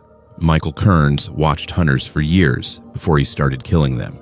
He studied patterns. He waited for vulnerability. He was patient. If you hunt alone, reconsider. If you camp in remote areas, stay alert. The woods are not always empty. Sometimes someone is watching. Sometimes the hunter becomes the hunted. We survived because we found the blinds before he decided we were his next targets. Not everyone has been that lucky. I am writing this because what happened on our family farm in Wisconsin defies every rational explanation I have tried to construct, and because I need someone else to know that there are things that can mimic human voices with perfect accuracy for reasons we do not understand. My name is Jackson. I grew up on a dairy farm outside Marathon, Wisconsin, and I have spent most of my life around animals and in rural environments. I do not believe in superstitions. I trust what I can observe and measure. But what my family experienced over a 3-week period in September of this year cannot be measured or explained by any framework I understand. Something in our barn learned our voices and used them against us. Something tried to lure us out into the dark by speaking with our own mouths. I do not know what it was. I only know it was not human, and it had no good intentions. The farm has been in our family since 1947. My parents, both in their late 60s, still operate it with my help. We have 40 dairy cows, a small beef cattle operation, chickens, and 2 barn cats. The property is 120 acres, mostly pasture and hayfields, with the main farmhouse, a large red barn built in 1952, a machine shed, and a few outbuildings. I moved back home 2 years ago after my father had a minor stroke to help with the heavy labor. We have a routine that has not changed much in decades. Morning milking at 5 a.m., evening milking at 5 p.m., daily maintenance in between. The work is hard but predictable. Our lives are governed by the needs of the herd. There is no room for disruption. What happened in September disrupted everything. It started on September 8th. I had finished evening milking and was walking back to the house around 6:30 p.m. The sun was setting, the sky still light but the shadows lengthening across the yard. I was halfway between the barn and the house when I heard my mother calling my name from the barn.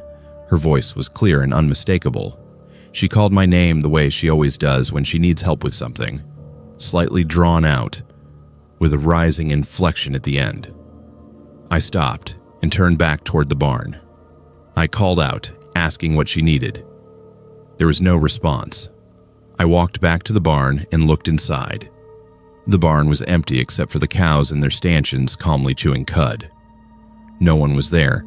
I walked through the entire structure, checking the feed room, the milk house, the hayloft, Nothing. I walked back to the house, confused. When I entered the kitchen, my mother was standing at the stove cooking dinner.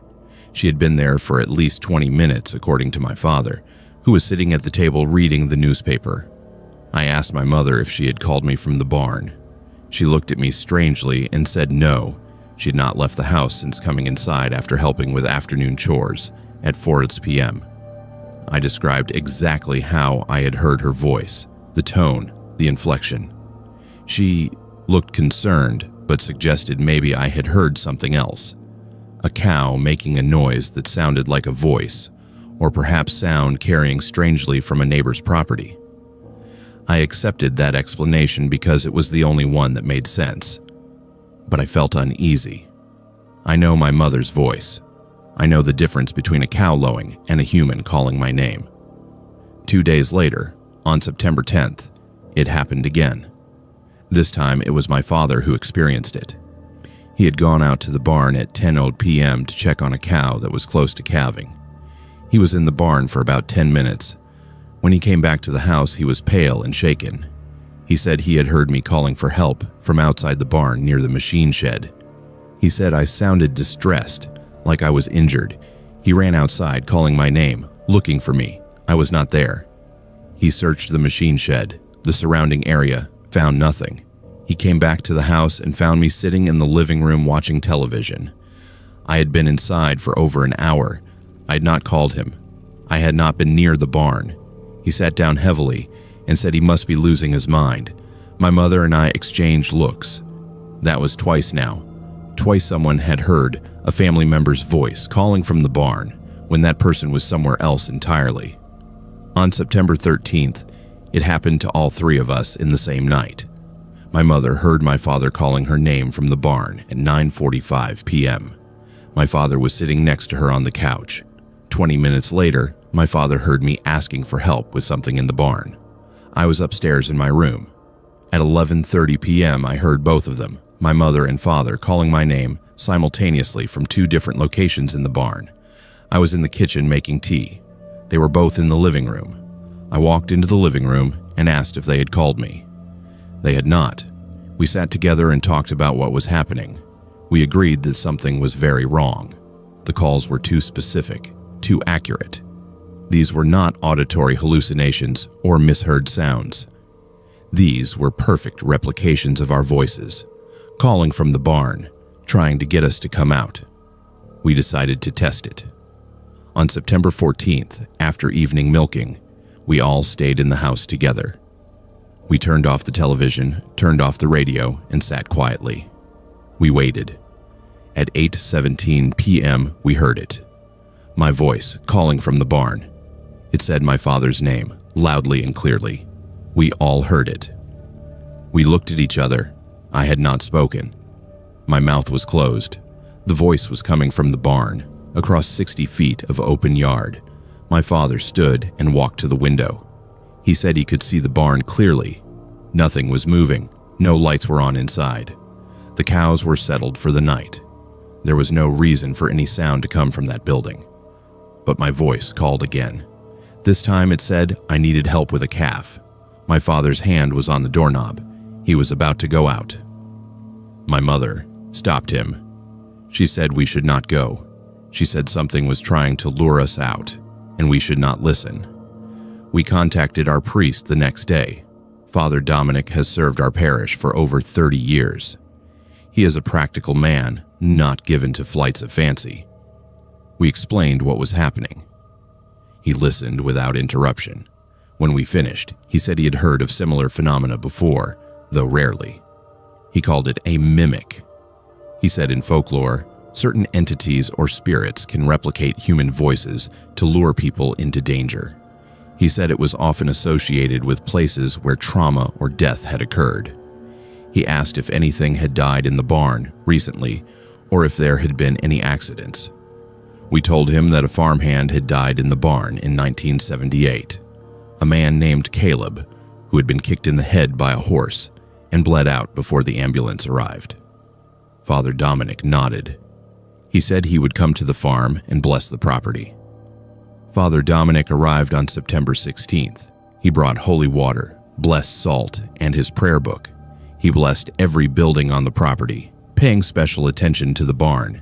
He walked through every section, sprinkling holy water, praying in Latin, marking doorways with blessed salt. He spent over 2 hours performing the blessing. When he finished, he told us to remain vigilant, to not respond to voices that call from the barn, and to trust our instincts. He said if the activity continued, we should contact him immediately. He left late in the afternoon. That night, we heard nothing. The barn was silent. We thought it was over. On September 19th, it returned with intensity. This time, it was not just calling our names. It was having conversations. My mother heard my voice and my father's voice coming from the barn at the same time, talking to each other about repairing a fence. She walked outside to ask us what we were doing. We were both in the house. On September 20th, my father heard my mother singing a hymn. She always sings while doing chores. She was in bed, asleep. I heard both of them arguing about something financial, a conversation they had actually had 2 days prior, repeated word for word from the barn. It was replaying our conversations. It had learned not just our voices, but our speech patterns, our topics, our mannerisms. We installed trail cameras around the barn, motion activated with night vision. Over the next 3 nights, the cameras recorded audio of our voices calling from the barn at various times, but the video showed nothing. No people, no animals moving, no source for the sound. Just our voices disembodied, calling from empty spaces. We sent the footage to Father Dominic. He watched it and said he would contact the diocese for guidance. This was beyond his experience. On September 23rd, a representative from the diocese arrived with Father Dominic. Her name was Sister Margaret, and she had training in what the church calls spiritual discernment and deliverance ministry. She interviewed each of us separately, asking detailed questions about the phenomena. She examined the barn thoroughly. She said she felt a presence there, something old and confused. Sister Margaret performed a more extensive ritual than Father Dominic's blessing. She used prayers of protection, prayers of cleansing, and prayers commanding any non-human entities to depart. She placed blessed medals at every entrance to the barn. She told us that sometimes places hold imprints of trauma, and sometimes those imprints become active for reasons we do not fully understand. She said the death of Caleb in 1978 may have created a residual energy, or it may have opened a door to something else. She said the phenomenon we were experiencing was not demonic in the traditional sense, but it was not benign either. It was using our voices to manipulate us, to draw us out, and we did not know what its ultimate intention was. She advised us to ignore the calls completely, to never respond, and to avoid being alone outside after dark. For a week after Sister Margaret's visit, the activity stopped. The barn was silent. We resumed our normal routine cautiously. We worked in pairs, never alone. We avoided going to the barn after dark unless absolutely necessary. On October 1st, we thought it was truly over. That night, at 2:30 in the morning, I woke to the sound of my father screaming my name from the barn. It was not a call. It was a scream of terror, the sound of someone in mortal danger. I ran to my parents' room. My father was in bed, asleep. I woke him. He had not screamed. My mother woke and said she had heard it too. All 3 of us heard my father screaming for help from the barn. We sat together in the hallway, lights on until dawn. None of us slept. At first light, we went to the barn together. We found our dog, a border collie named Dutch, sitting outside the barn doors, whining and refusing to enter. We had to physically carry him away. He would not go near the barn after that night. We consulted with a paranormal investigation team from the University of Wisconsin who study unexplained phenomena. They came on October 5th with recording equipment, EMF detectors, and thermal cameras. They spent 2 nights on the property. On the second night, they captured multiple instances of our voices coming from the barn. The audio recordings were clear and undeniable. They also recorded temperature drops of up to 15 degrees in localized areas of the barn with no physical explanation. One investigator, a woman with a PhD in parapsychology, said she believed we were experiencing a genuine mimicry phenomenon, possibly tied to what she called a residual haunting combined with intelligent interaction. She said the entity, whatever it was, had learned our voices through observation and was using them to provoke reactions, possibly feeding on our fear or confusion. She said these phenomena sometimes fade over time if ignored completely, or they escalate. She could not predict which would happen in our case. We made the decision to stop using the barn for 2 weeks. We moved the cows to pasture full-time, supplemented with feed brought to them in portable troughs. We locked the barn and did not enter. The calls continued, but only at night. Every night between 2 a.m. and 4 a.m., we heard our voices calling from the barn. We did not respond. We stayed inside, doors locked, lights on. After 2 weeks, the calls became less frequent. Once every few nights, then once a week. By late October, they stopped completely. The barn has been silent now for over a month. We have cautiously resumed using it, but we do not go there alone, and we do not go after dark. I do not know what was in our barn or if it is still there, dormant. I do not know if it was a ghost, a residual haunting, or something else entirely. What I know is that something learned our voices perfectly and used them to try to manipulate us into coming out into the dark. I do not know what would have happened if we had responded. I do not know if it intended harm or if it was simply trying to communicate in the only way it knew how. But the fear in those voices, especially the night it screamed my father's name in terror, tells me it was not benign. Something in that barn understands fear. Something knows how to use our own voices as weapons against us.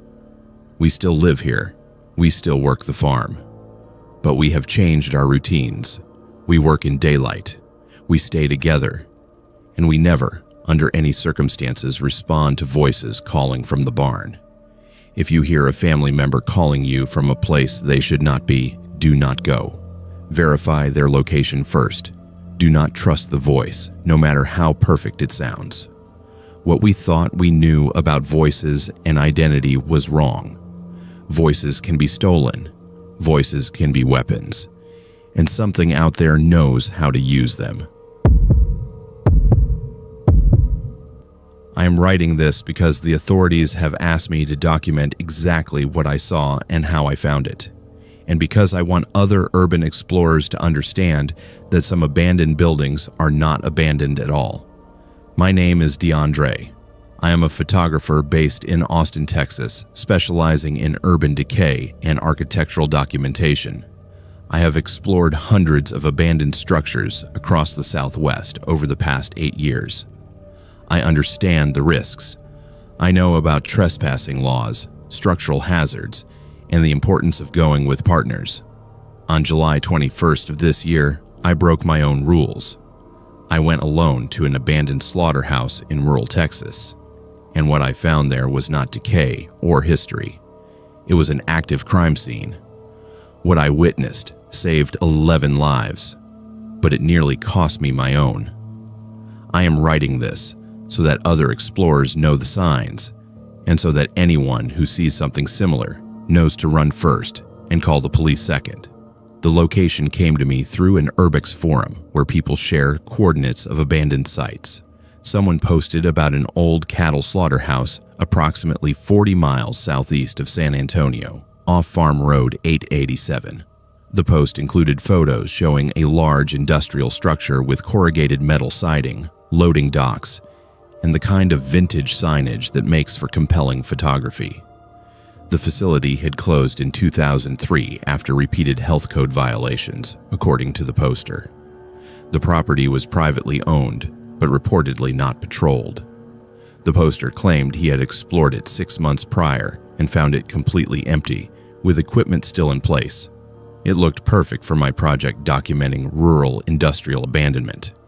I decided to photograph it on July 21st because the weather forecast predicted overcast skies, which provide ideal lighting for interior shots. I arrived at the location at 2:15 in the afternoon. The slaughterhouse sat at the end of a gravel road that branched off the farm road, surrounded by scrubland and mesquite trees. There were no other buildings visible in any direction. The facility was larger than I expected, a sprawling complex of interconnected structures covering at least 2 acres. The main building had large sliding doors, most of them closed but one partially open, rusted on its track. I parked my truck about 100 yards away, partially hidden behind a stand of trees. I took my camera, a flashlight, my phone, and a small toolkit for prying open doors if necessary. I did not tell anyone where I was going. That was my first mistake. I approached the main building cautiously, looking for signs of recent activity. The ground around the entrance was hard-packed dirt with scattered gravel. I saw tire tracks, but they looked old, eroded by weather. I saw no footprints, no trash, no obvious signs of recent human presence. I slipped through the partially open door into the main processing area. The interior was dark despite the afternoon sun. The windows were high and covered with grime. My eyes adjusted slowly. The space was enormous, an open floor plan with rusted equipment still bolted to concrete floors. There were old conveyor systems, hanging chains, stainless steel tables stained with decades of rust and biological residue. It smelled like metal, mold, and something faintly organic that I could not identify.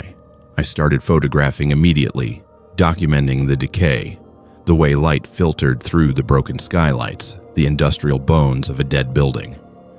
I moved deeper into the complex, passing through doorways into smaller rooms. I found an office with filing cabinets still full of yellowed paperwork. A break room with a table and chairs covered in dust. A locker room with metal lockers standing open, empty. Everything looked abandoned, frozen in time since 2003. I was shooting photos methodically, room by room, when I noticed something that did not fit the timeline. In one of the side corridors, near what had been the refrigeration area, I found a recent footprint in the dust. It was clear, defined, made by a work boot with a distinctive tread. It could not have been there for 20 years. Someone had been here recently, within the past few days, based on how sharp the edges of the print were. I stopped moving and listened. The building was silent, except for wind moving through gaps in the walls and the occasional creak of settling metal. I should have left immediately. Instead, I followed the footprints. They led me down a corridor to a heavy steel door that was closed but not locked. The footprints went to this door and then back the way they came, multiple sets overlapping. I pushed the door open slowly. It led to a staircase descending into a basement level. The slaughterhouse had a lower floor, which made sense for cold storage and waste processing. The stairs were concrete, steep and narrow. I turned on my flashlight and descended carefully. The basement was divided into rooms, cold storage units with heavy insulated doors. Most were open, empty, smelling of mildew and old refrigerant. But one room at the end of the corridor had its door closed and a new padlock on it. The padlock was recent, shiny brass, completely out of place in this derelict building. I stood there, staring at it. Every instinct told me to leave, but my photographer's curiosity overrode my common sense. I thought maybe someone was using the space for storage, something mundane. I decided to see if I could look through the ventilation gap at the top of the door. I climbed onto a crate that was conveniently placed nearby and shined my flashlight through the narrow gap. What I saw made my blood freeze. The room was not empty. It contained bedding, multiple thin mattresses arranged on the floor, chains attached to the walls with cuffs, plastic buckets, bottles of water, food wrappers, and medical supplies, IV bags, syringes, gauze, all arranged on a metal table like a makeshift infirmary. The room was occupied. Not at that moment, but recently. Very recently. I could see that the mattresses had been used. I could see fresh waste in the buckets. This was not storage. This was a holding room. Someone was keeping people here. I climbed down from the crate, my hands shaking so badly I nearly dropped my flashlight. I pulled out my phone to call 911 and saw I had no signal. The basement was too deep, the walls too thick. I needed to get back upstairs, get outside, and call from there. I turned to go back up the stairs and heard voices. They were coming from above, from the main floor. Multiple voices, male, speaking in Spanish and English. I heard footsteps on the floor above my head. They were inside the building. I had been alone when I arrived. Now I was not. I turned off my flashlight immediately and pressed myself against the wall in the darkness. I heard a vehicle outside, a door slamming. More voices. Someone laughed. They were not trying to be quiet. They did not expect anyone to be here. I realized they were arriving for some kind of delivery or pickup. I was trapped in the basement while they were upstairs between me and the only exit I knew. I moved as quietly as possible back down the corridor, away from the stairs, looking for another way out. Most of the cold storage rooms had no exits except the doors to the corridor, but the last room, the one farthest from the stairs, had a small window near the ceiling and ground level outside. It was caked with dirt, but it looked like it might open. I climbed onto a rotted wooden pallet and pushed at the window. It was stuck, painted shut, or rusted. I pushed harder, using my shoulder. It gave suddenly with a scraping sound that seemed impossibly loud in the silence. I froze, listening. The voices upstairs continued, uninterrupted. They had not heard it. I forced the window open enough to fit through. It was narrow, maybe 18 inches wide, but I am not a large person. I squeezed through, scraping my ribs and back on the frame, and dropped onto the ground outside. I was on the north side of the building, away from where I had parked. I could hear the voices clearly now, coming from the main entrance area. I could hear a vehicle idling. I stayed low and moved quickly away from the building, using scrub brush for cover. I made it to my truck without being seen, got inside, and drove down the gravel road with my headlights off until I was a quarter-mile away. Then I turned the lights on and drove fast toward the farm road. I pulled over as soon as I had cell signal and called 911. It was 3:47 p.m. I explained what I had found, where it was, and that there were people on the property right now. The dispatcher took me seriously immediately. She kept me on the line and said units were being dispatched. She told me to stay away from the location and wait for officers to meet me. 3 sheriff's deputies met me at a gas station 15 minutes later. I showed them the photos I had taken of the basement room, the chains, the medical supplies, the bedding. They called for backup immediately. By 5 p.m., there were over 20 law enforcement vehicles converging on the slaughterhouse. I was told to wait. They did not want me involved in whatever was about to happen. I waited for 3 hours at that gas station, giving statements to multiple investigators. At 8:30 p.m., a detective came to tell me what they had found. They had raided the slaughterhouse and arrested 5 men on site. They had found 11 people locked in the basement room and 2 other rooms I had not seen. The people were undocumented migrants, mostly from Central America, who had been promised agricultural work in the United States. Instead, they had been trafficked, held in the slaughterhouse, and were being prepared for forced labor on farms across Texas and Oklahoma. The medical supplies were used to treat injuries and illness so the captives would be healthy enough to work. The chains were used to restrain anyone who resisted. The operation had been running for at least 2 years, moving people through that location in groups, holding them for days or weeks before transporting them to work sites. The investigation expanded rapidly.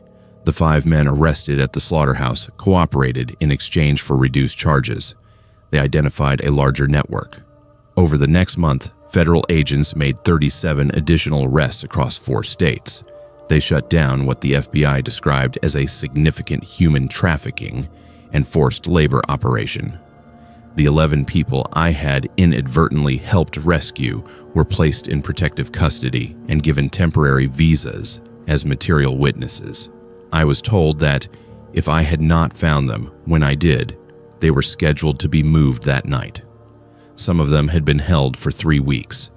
They were fed minimally, given no medical care beyond keeping them alive, and threatened with violence if they tried to escape or alert anyone. I testified before a grand jury in September. I provided all my photographs, my timeline, and my account of what I saw.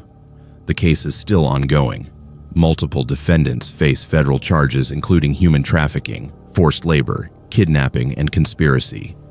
The property owner, who claimed to have no knowledge of how his abandoned slaughterhouse was being used, is also under investigation. I do not know if I believe him. The operation was too well established, too organized, to have gone unnoticed by someone who supposedly owned the land. I have not explored an abandoned building since July 21st. I don't know if I will again.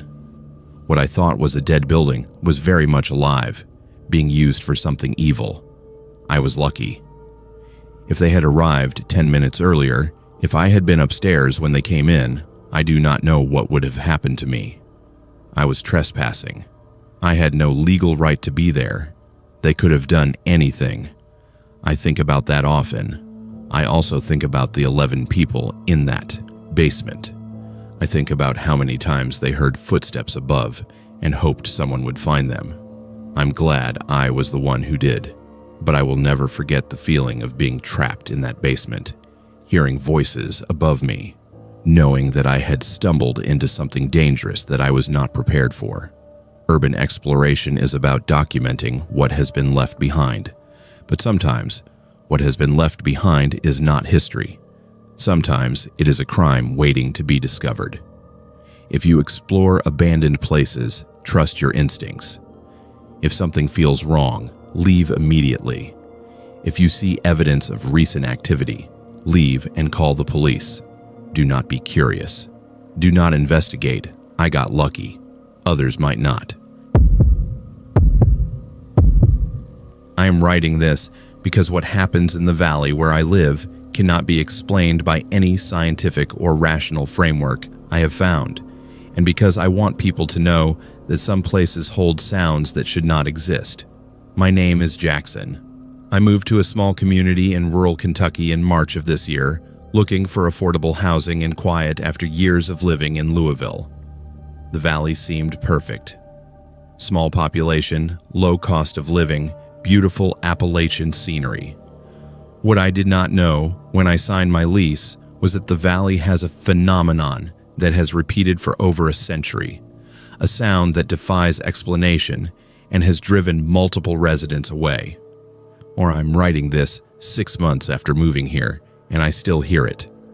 I have recorded it. I have researched it. I have tried to understand it. I cannot. Some sounds are not meant to be understood. Some places remember trauma in ways that violate the laws of physics. The valley is called Harlan Hollow, located in southeastern Kentucky coal country, approximately 12 miles from the nearest town of any size. The valley is narrow, roughly 2 miles long and half a mile wide at its widest point, carved between two steep ridges covered in oak and pine. A creek runs through the center. There are maybe 40 homes scattered along the valley floor, most of them small houses or trailers, occupied by families who have lived here for generations. The population is aging. Young people leave. The only reason housing is affordable is because no one wants to move here. I learned why within my first week.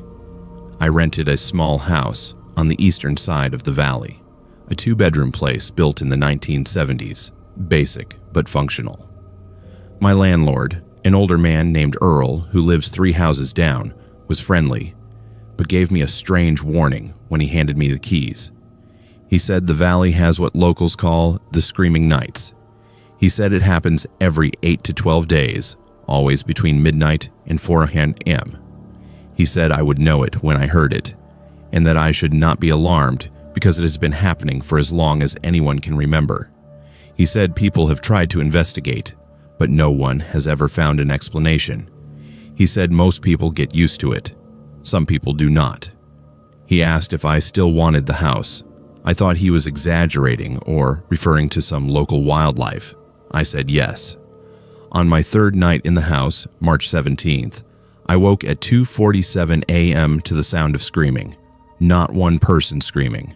Hundreds of people screaming simultaneously in absolute terror.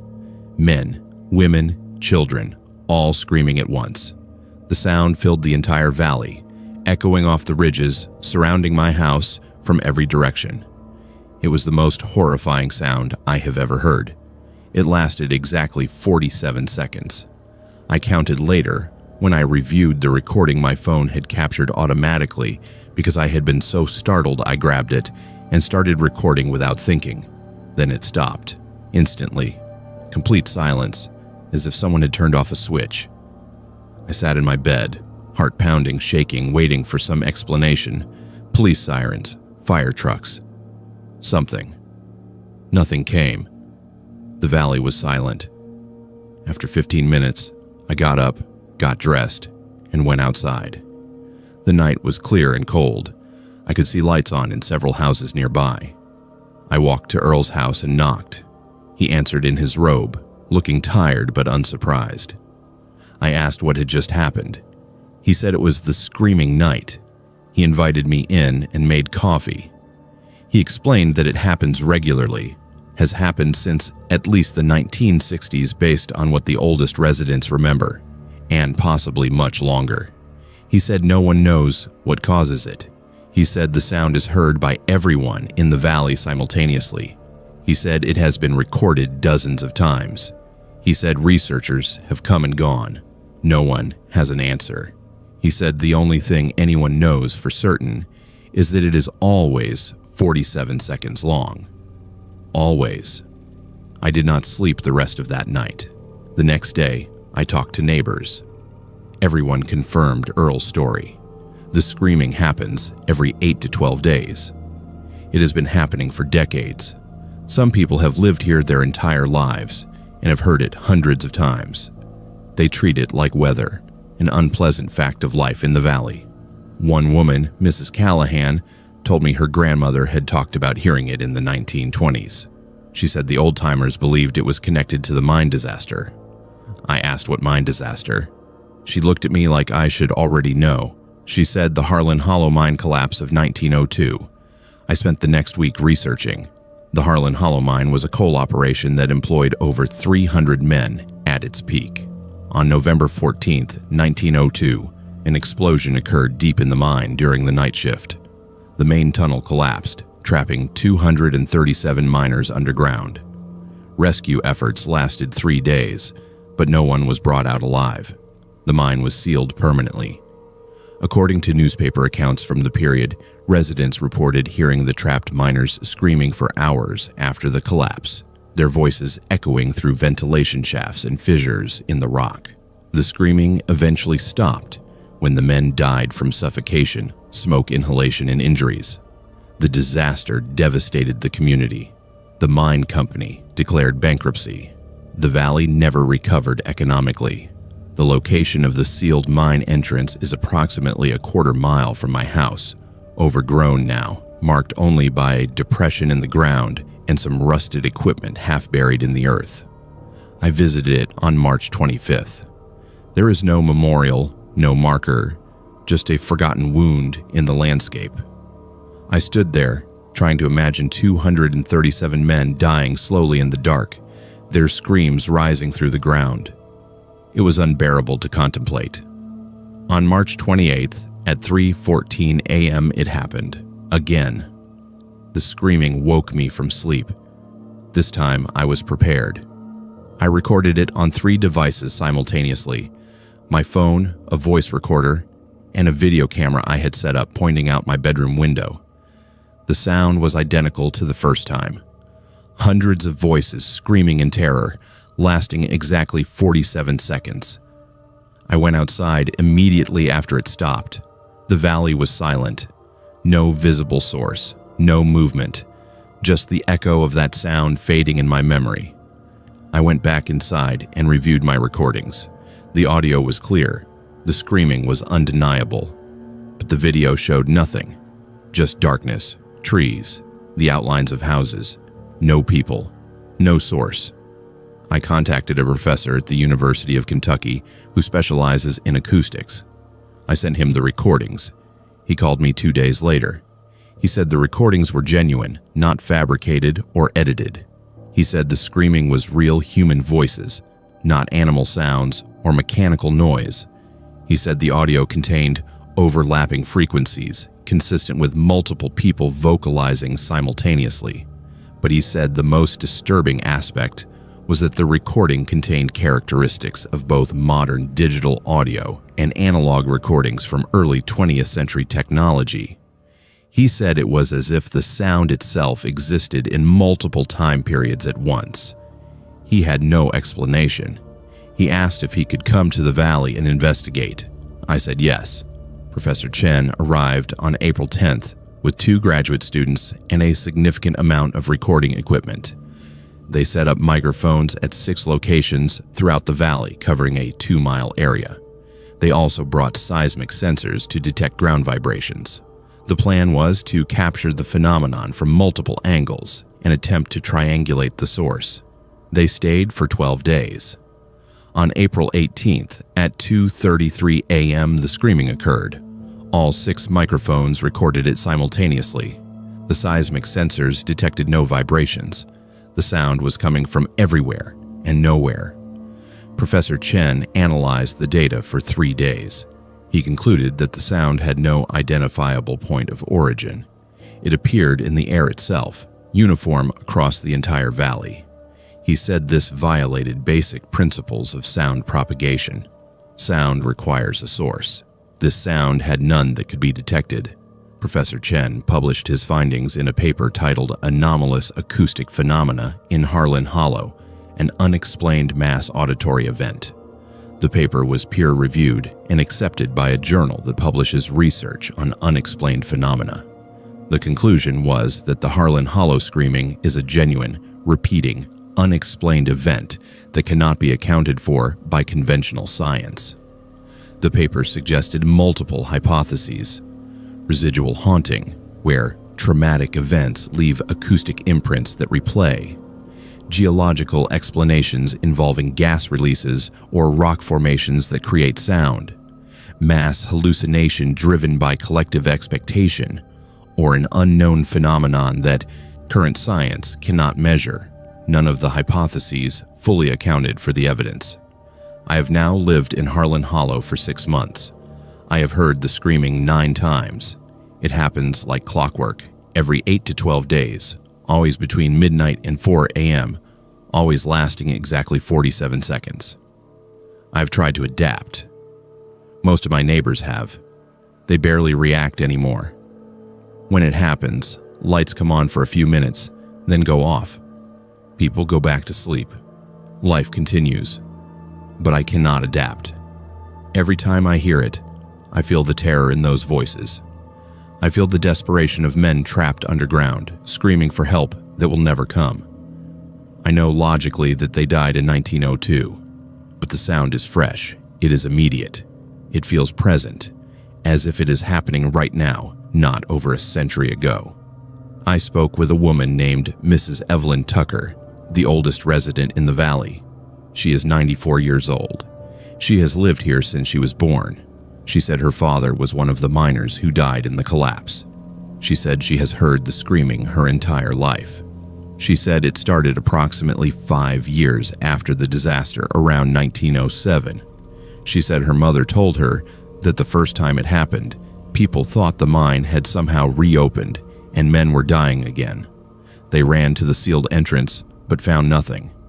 It has repeated ever since, unchanging for over 115 years. She said the screaming will never stop. She said the valley remembers what happened, and the sound is the valley's way of refusing to let those men be forgotten. I recorded an interview with Mrs. Tucker. I asked her if she was afraid of the screaming. She said no. She said it is a memorial. She said the men died screaming for help, and no one could reach them. She said maybe the sound is their way of making sure no one ever forgets what happened here.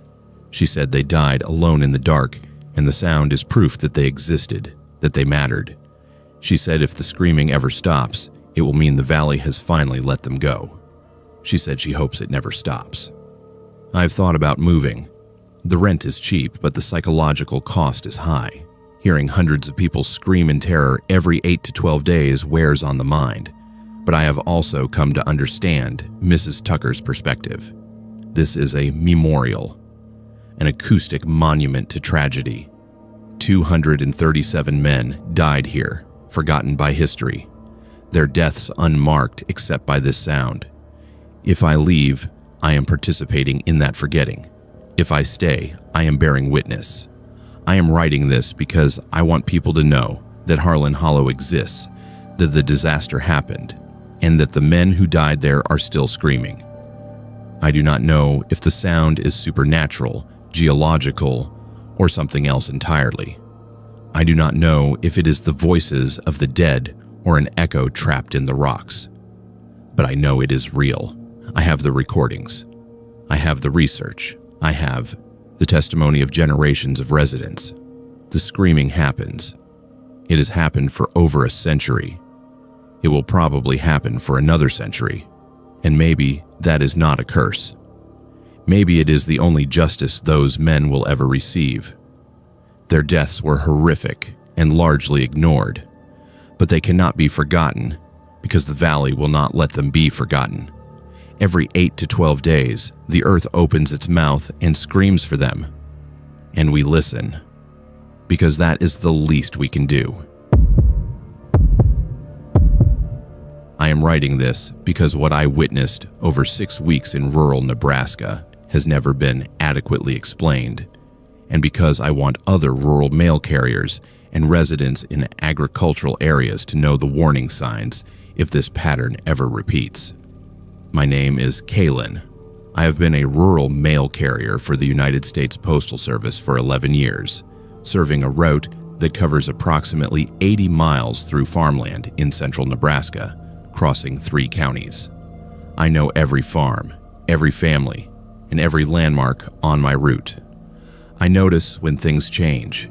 In late August of this year, things started changing in ways that made no sense. Scarecrows began appearing in impossible locations, arranged in a pattern that seemed designed to watch my route like surveillance markers. Simultaneously, livestock mutilations began occurring at farms along the same path. The scarecrows always appeared at mutilation sites within 24 hours.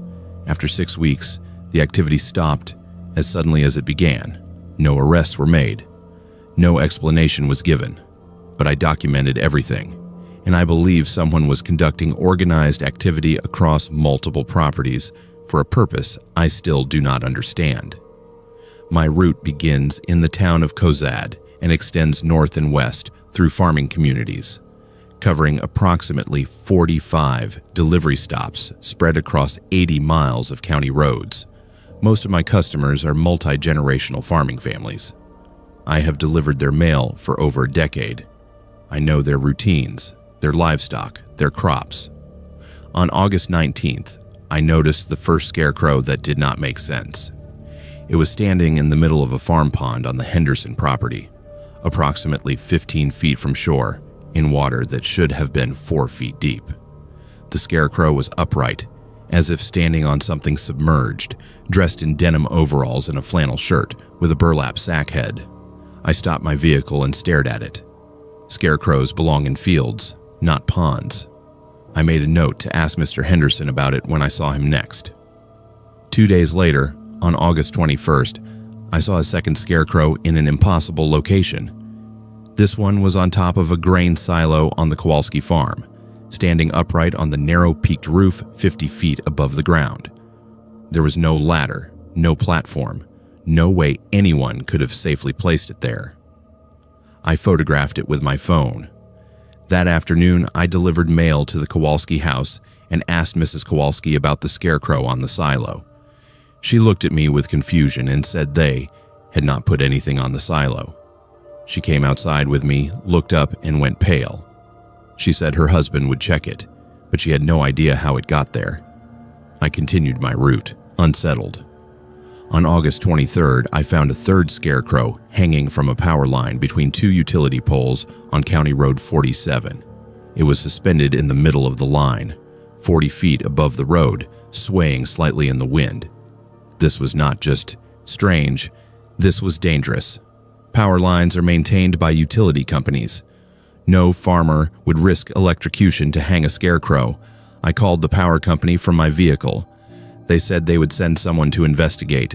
By the time I returned on my route the next day, the scarecrow was gone, but the power company had no record of removing it. They said their crew had found nothing when they arrived. I started keeping a detailed log. Each scarecrow appeared in a location that was impossible or dangerous to access. Each was constructed identically: denim overalls, flannel shirt in earth tones, burlap sack head with no facial features, straw stuffing. Each was positioned to face the next property on my mail route, as if watching the direction I traveled. By August 28th, I had documented 7 scarecrows. The pattern was unmistakable. They formed a line along my route, each one positioned to observe the next farm. I reported this to my postmaster.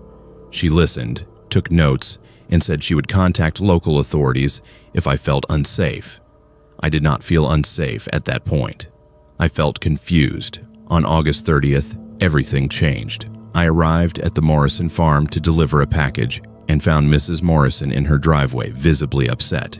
She told me someone had killed one of her cows during the night. The cow had been found in the pasture, dead, with surgical precision cuts. The udders had been removed. There was no blood at the scene, which made no sense for such an injury. The organs had been extracted through small incisions. Mrs. Morrison had called the sheriff. When I left the Morrison farm and continued my route, I saw a new scarecrow.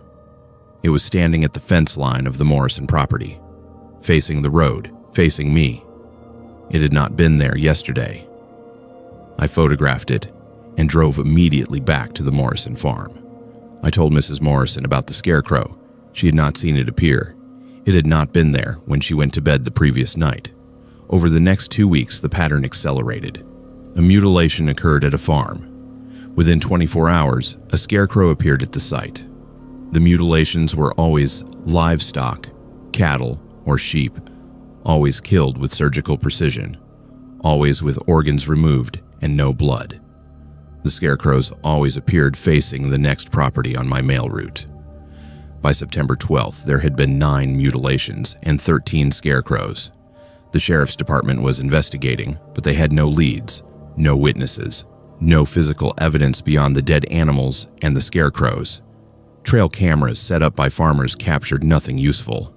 The footage showed the animals alive one moment, and in the next frame, hours later, dead.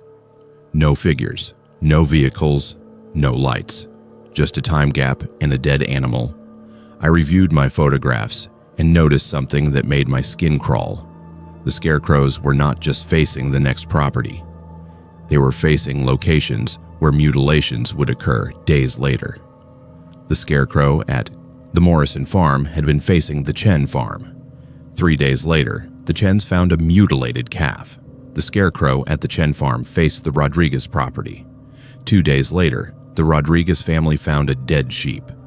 The scarecrows were appearing before the mutilations, not after. They were predictive. Someone was marking targets. On September 15th, a scarecrow appeared in my own yard.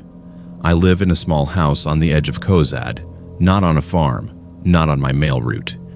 The scarecrow was standing in my front yard, facing my house when I came home from work. I did not touch it. I called the sheriff immediately. Deputy Marshal arrived within 20 minutes, took photographs, and removed the scarecrow as evidence. He told me to stay somewhere else that night. I stayed with my sister in town. The next morning, I found my mailbox destroyed, crushed flat as if something very heavy had fallen on it. The scarecrow in evidence at the sheriff's office had vanished from the locked evidence room overnight. No one saw it leave. The security footage showed the room empty one moment, and in the next frame, the scarecrow was gone. That is not possible. Evidence rooms are locked and monitored, but it happened. The sheriff's department contacted the FBI. Cattle mutilations across multiple properties, combined with the scarecrow phenomenon, suggested organized activity. Federal agents arrived on September 18th. They interviewed every farmer who had experienced mutilations. They collected the remaining scarecrows for forensic analysis.